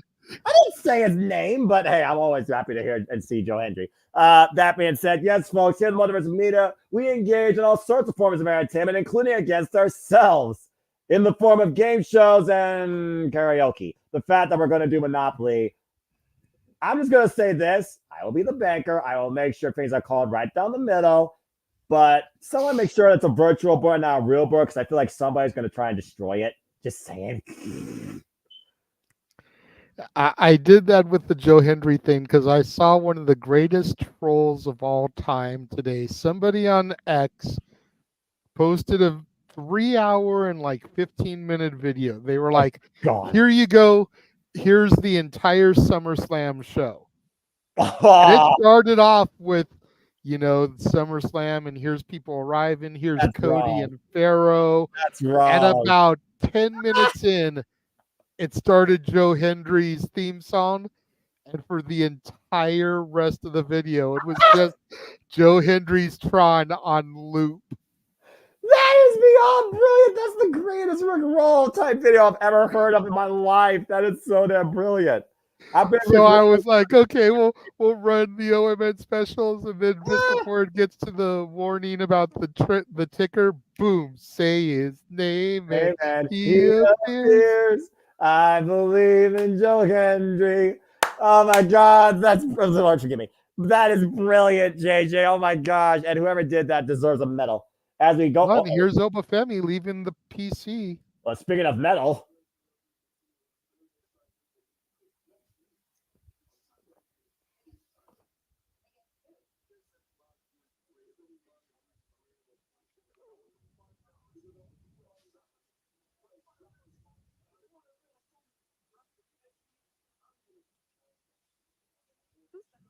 Oh.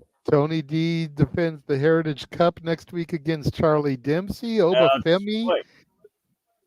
And Winston Clare's victory right now might just drive that motivation forward and give Charlie Dempsey what he needs to reclaim the Heritage Cup for the No Quarter Catch crew. As Obafemi was also telling us next week, he will be defending his NXT American Championship. Doesn't care against who, just wants somebody worthy that's willing to step up to him. And speaking of which, it seems like I'm covering NXT nowadays. I'll go ahead and hype it up. Eddie Farm and Lexus King, they run it back. And something tells me that Lexus King is going to need more than just that stick this time to stop Eddie Farm.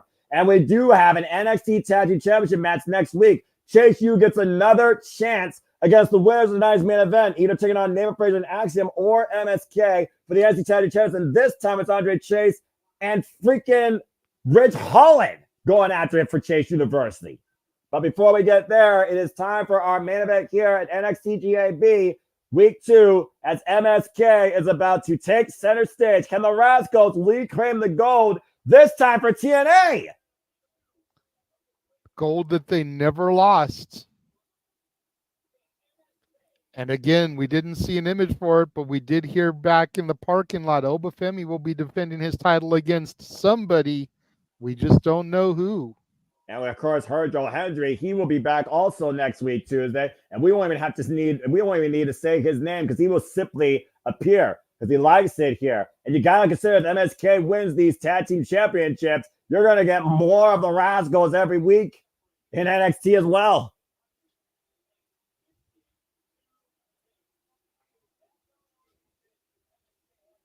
Of course, we talked about it earlier. MSK literally has not had these titles for practically 2 years. To your point, they didn't lose them. They were stripped of them due to circumstances. Looking to become 3-time NXT Tag Team Champions.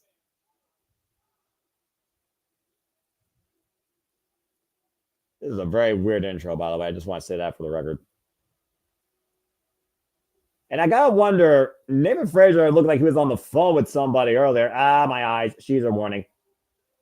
Axiom and Naaman Fraser, of course, who have been the NXT Tag Team Champions since beating Braun Breaker and Baron Corbin, the NXT after Stand and Deliver. But an incredible defense against Chase University's Andre Chase and Duke Hudson, of course, at Heatwave, their last successful defense of those titles. And we thought they were a pretty much steady step there before going into the match, with Naaman Fraser showing up late. And again, we've seen this subtle tension as of late with the NXT Tag Team Champions. But when it comes down to the goal, JJ, they seem to be on the same page. For now, but, there's been a little bit of back and forth, a little bit of tension between the two partners here for a minute. Oh, boy. Could this be the final nail in their coffin?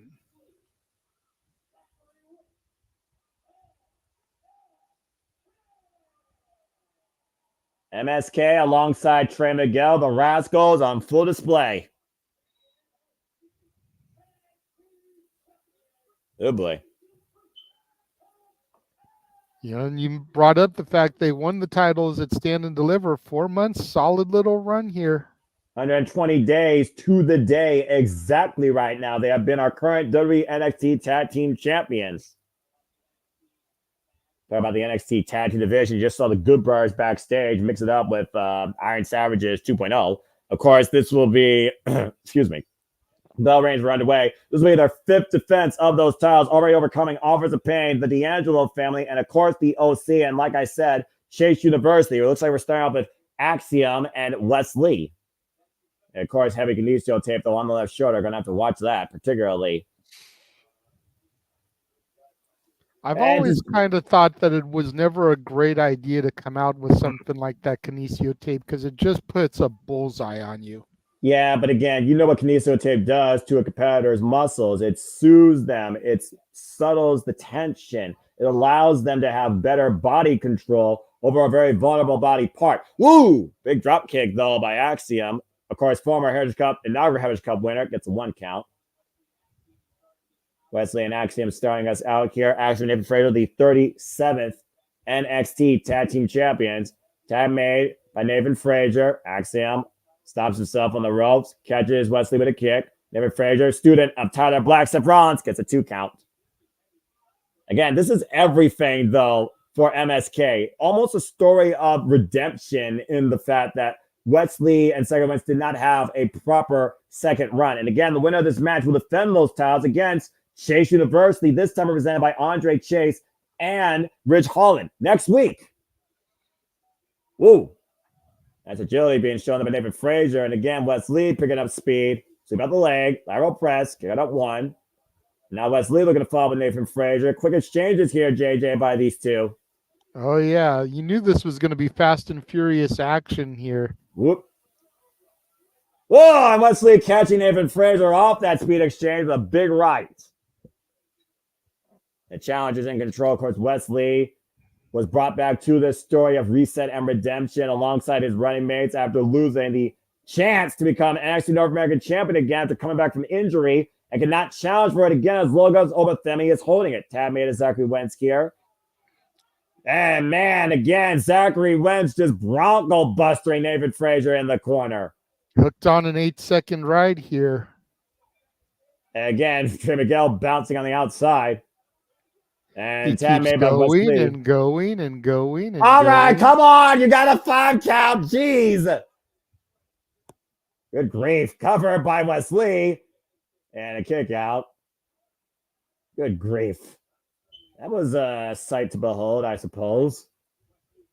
Wesley back on top, though. And Nathan Frazier trying to regain control, trying to just get back up to his feet. Whoop. Whoa! And catch him with an Inseguri. Rocks Wesley Frazier down to his tag. knees. And come Axiom up the top rope. Flies over the crossbody, though. Bounces off him, though, and drives forward, taking out Zachary Wentz. And Axiom now taking control. Up and around. Take away T. Harris. Drives Wesley to the outside. And meanwhile, Nathan Frazier looking to fly. Jesus, the aerial offense there of Nathan Frazier and Axiom now sees it's his turn to shine. Pointing to the corner, springing up and over. Top rope moonsault. Takes out both members of MSK. And you won't miss a second of the NXT Tag Team Championship match here. Can Az and Nathan Frazier hold on to the gold against MSK and the Rascals? Stay tuned. Fuck television. We got a full commercial. Interesting that the two champions picked up their belts to kind of taunt with them there right before we went to commercial. I wonder if that's a bad omen. Well, you know, it's one of those fans where it's like you touch the trophy or the belt, you've already lost.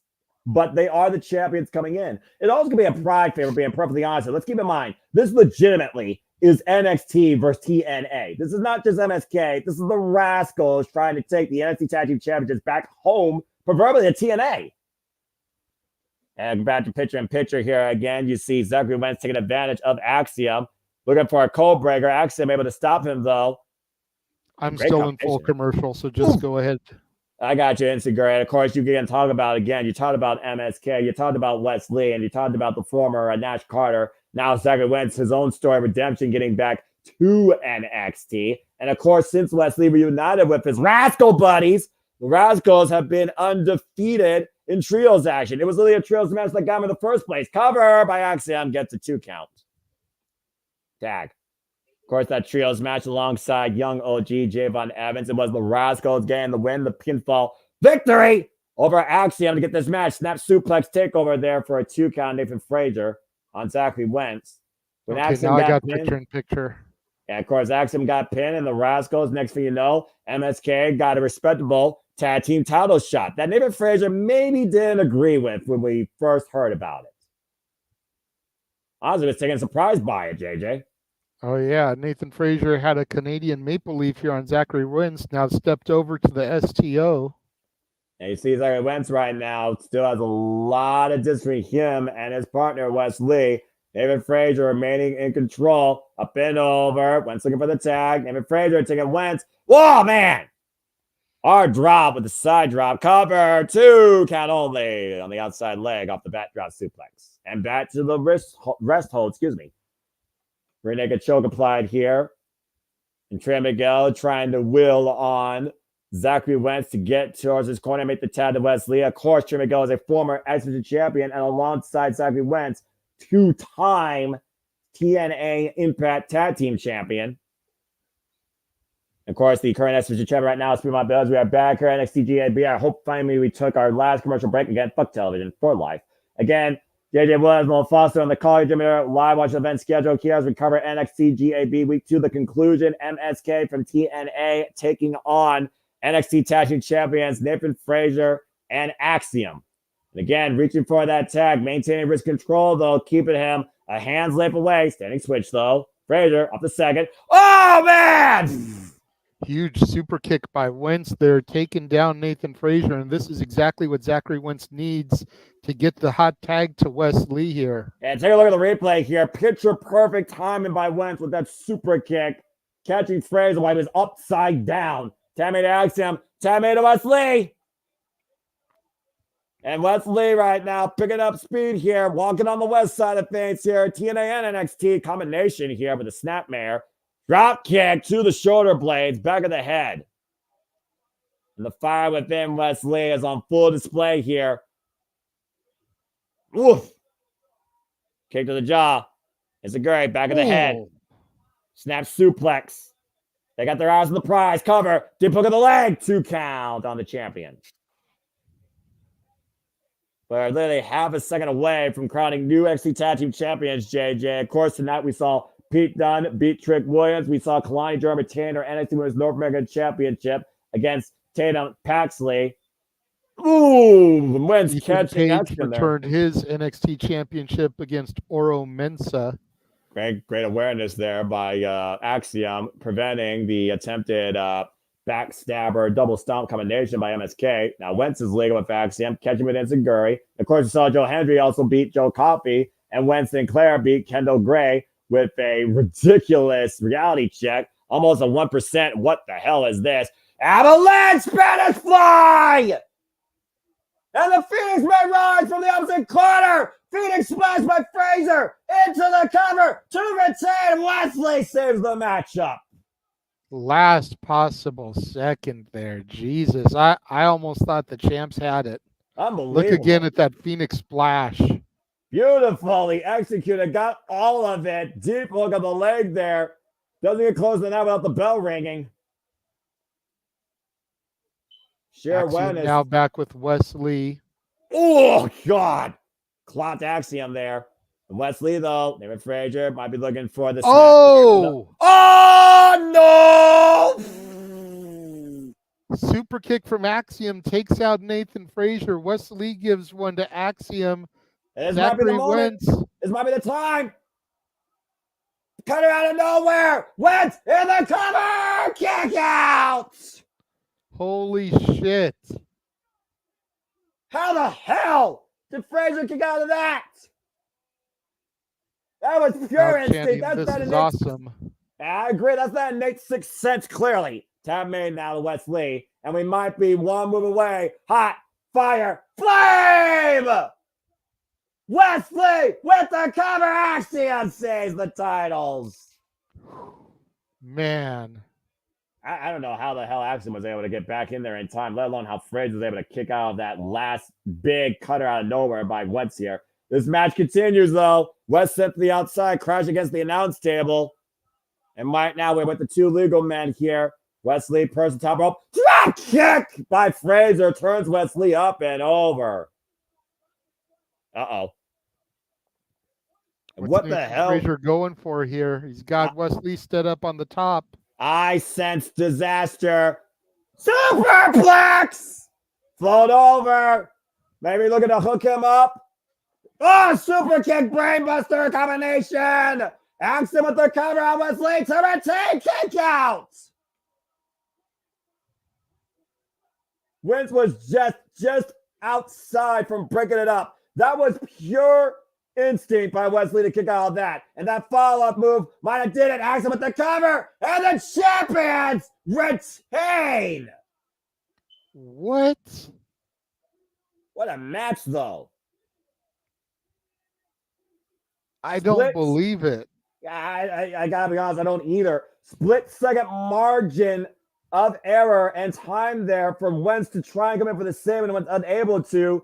Nathan Fraser and Axiom, once again, when it matters, retain the NXT Tag Team Championships. MSK denied. Look at this.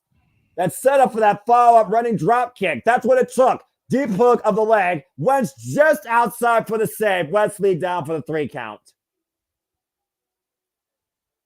A respectable effort, though, by MSK against the still current NXT Tag Team Champions. Great show of respect here amongst all 4 of these incredible athletes.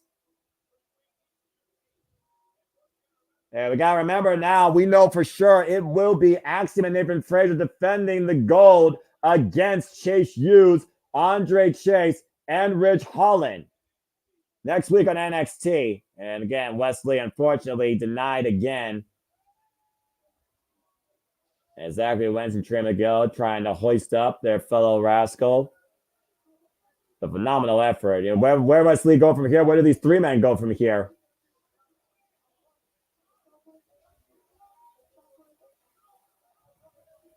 Man. Your heart's got to go out to Wesley and MSK for that matter, and the Rascals. Trey McGill dejected by what happened here tonight.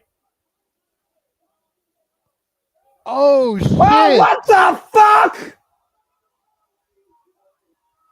Wesley just super kicked Trey McGill and low blow Zachary Wentz. What the fuck's wrong with you, man?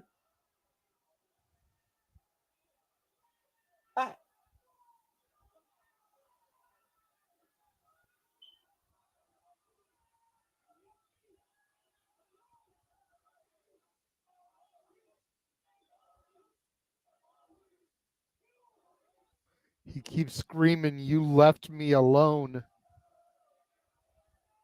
But they came back when you were about to literally leave NXT. So who's really wrong here? And you were the one that lost.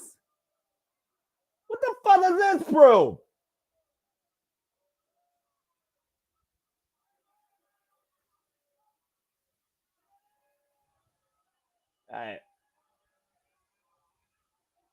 I mean, this is just deplorable.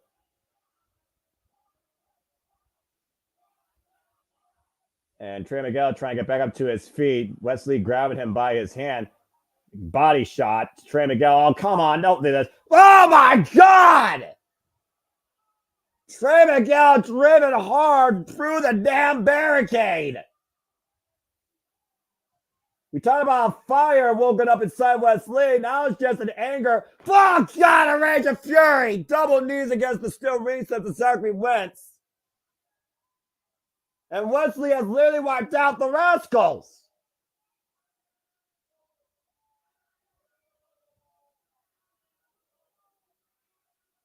I'm shocked. I'm speechless, quite literally. I can tell, JJ. Well, one way That's for how sure, we're going off the air here. Wesley has turned his back on his rascal brethren because they left him alone. I think it's more than that, JJ. I think at this point, you might as well say Wesley just turned his back on NXT. For the regular wrestling, JJ Williams, I'm the Seminole Foster. Thanks for tuning into our coverage of NXT Great American Bash Week 2. Wesley, fuck you, man. That was messed up. Damn. Accurate. Well, you know what though? I'm not in favor of what he just did, but to play devil's advocate, the Wesley character was getting kind of stale. It needed a change somehow. And Wesley as a heel could be just what we needed. Well, considering he's lost out now on 2 championship moments at this point, I mean, where does a man go from here when it feels like he's lost everything? I guess you literally blame the world for all that, and you take that rage out on your closest friends that tried to bring you back up from the point of no return. Either way, I guess we'll see what happens next week on NXT, but in the meantime, folks, as JJ will sign us off here shortly, we'll see you tomorrow for AEW Dynamite as this week continues after the Greg Cherry Show. Thanks for tuning in, folks. Again, Dynamite, 7:30 p.m. Standard Time, 4:30 p.m. Pacific. And something tells me the fireworks are just beginning for this week after what we saw tonight, which will probably escalate tomorrow in AEW for different reasons. Jeez. Oh, yeah. Hell of a show, though, Noah. Yeah, it was a very fun show. I enjoyed it. Again, like Noah said, make sure you tune in tomorrow for the Greg Cherry Show, 4 o'clock Pacific, 7 o'clock Eastern, on the Jeff Meacham Network and the Greg Cherry brand. And then 4:30 Pacific, 7:30 Eastern, tune in across the entirety of the Multiverse of Media for our coverage of AEW Dynamite featuring none other than the American Dragon Bryan Danielson versus the Last Outlaw Jeff Jarrett. Special appearance by Ricky the Dragon Steamboat. And Noah already knows, I already made it perfectly clear. If Aubrey Edwards is the referee and screws Jeff Jarrett, I will be inconsolable.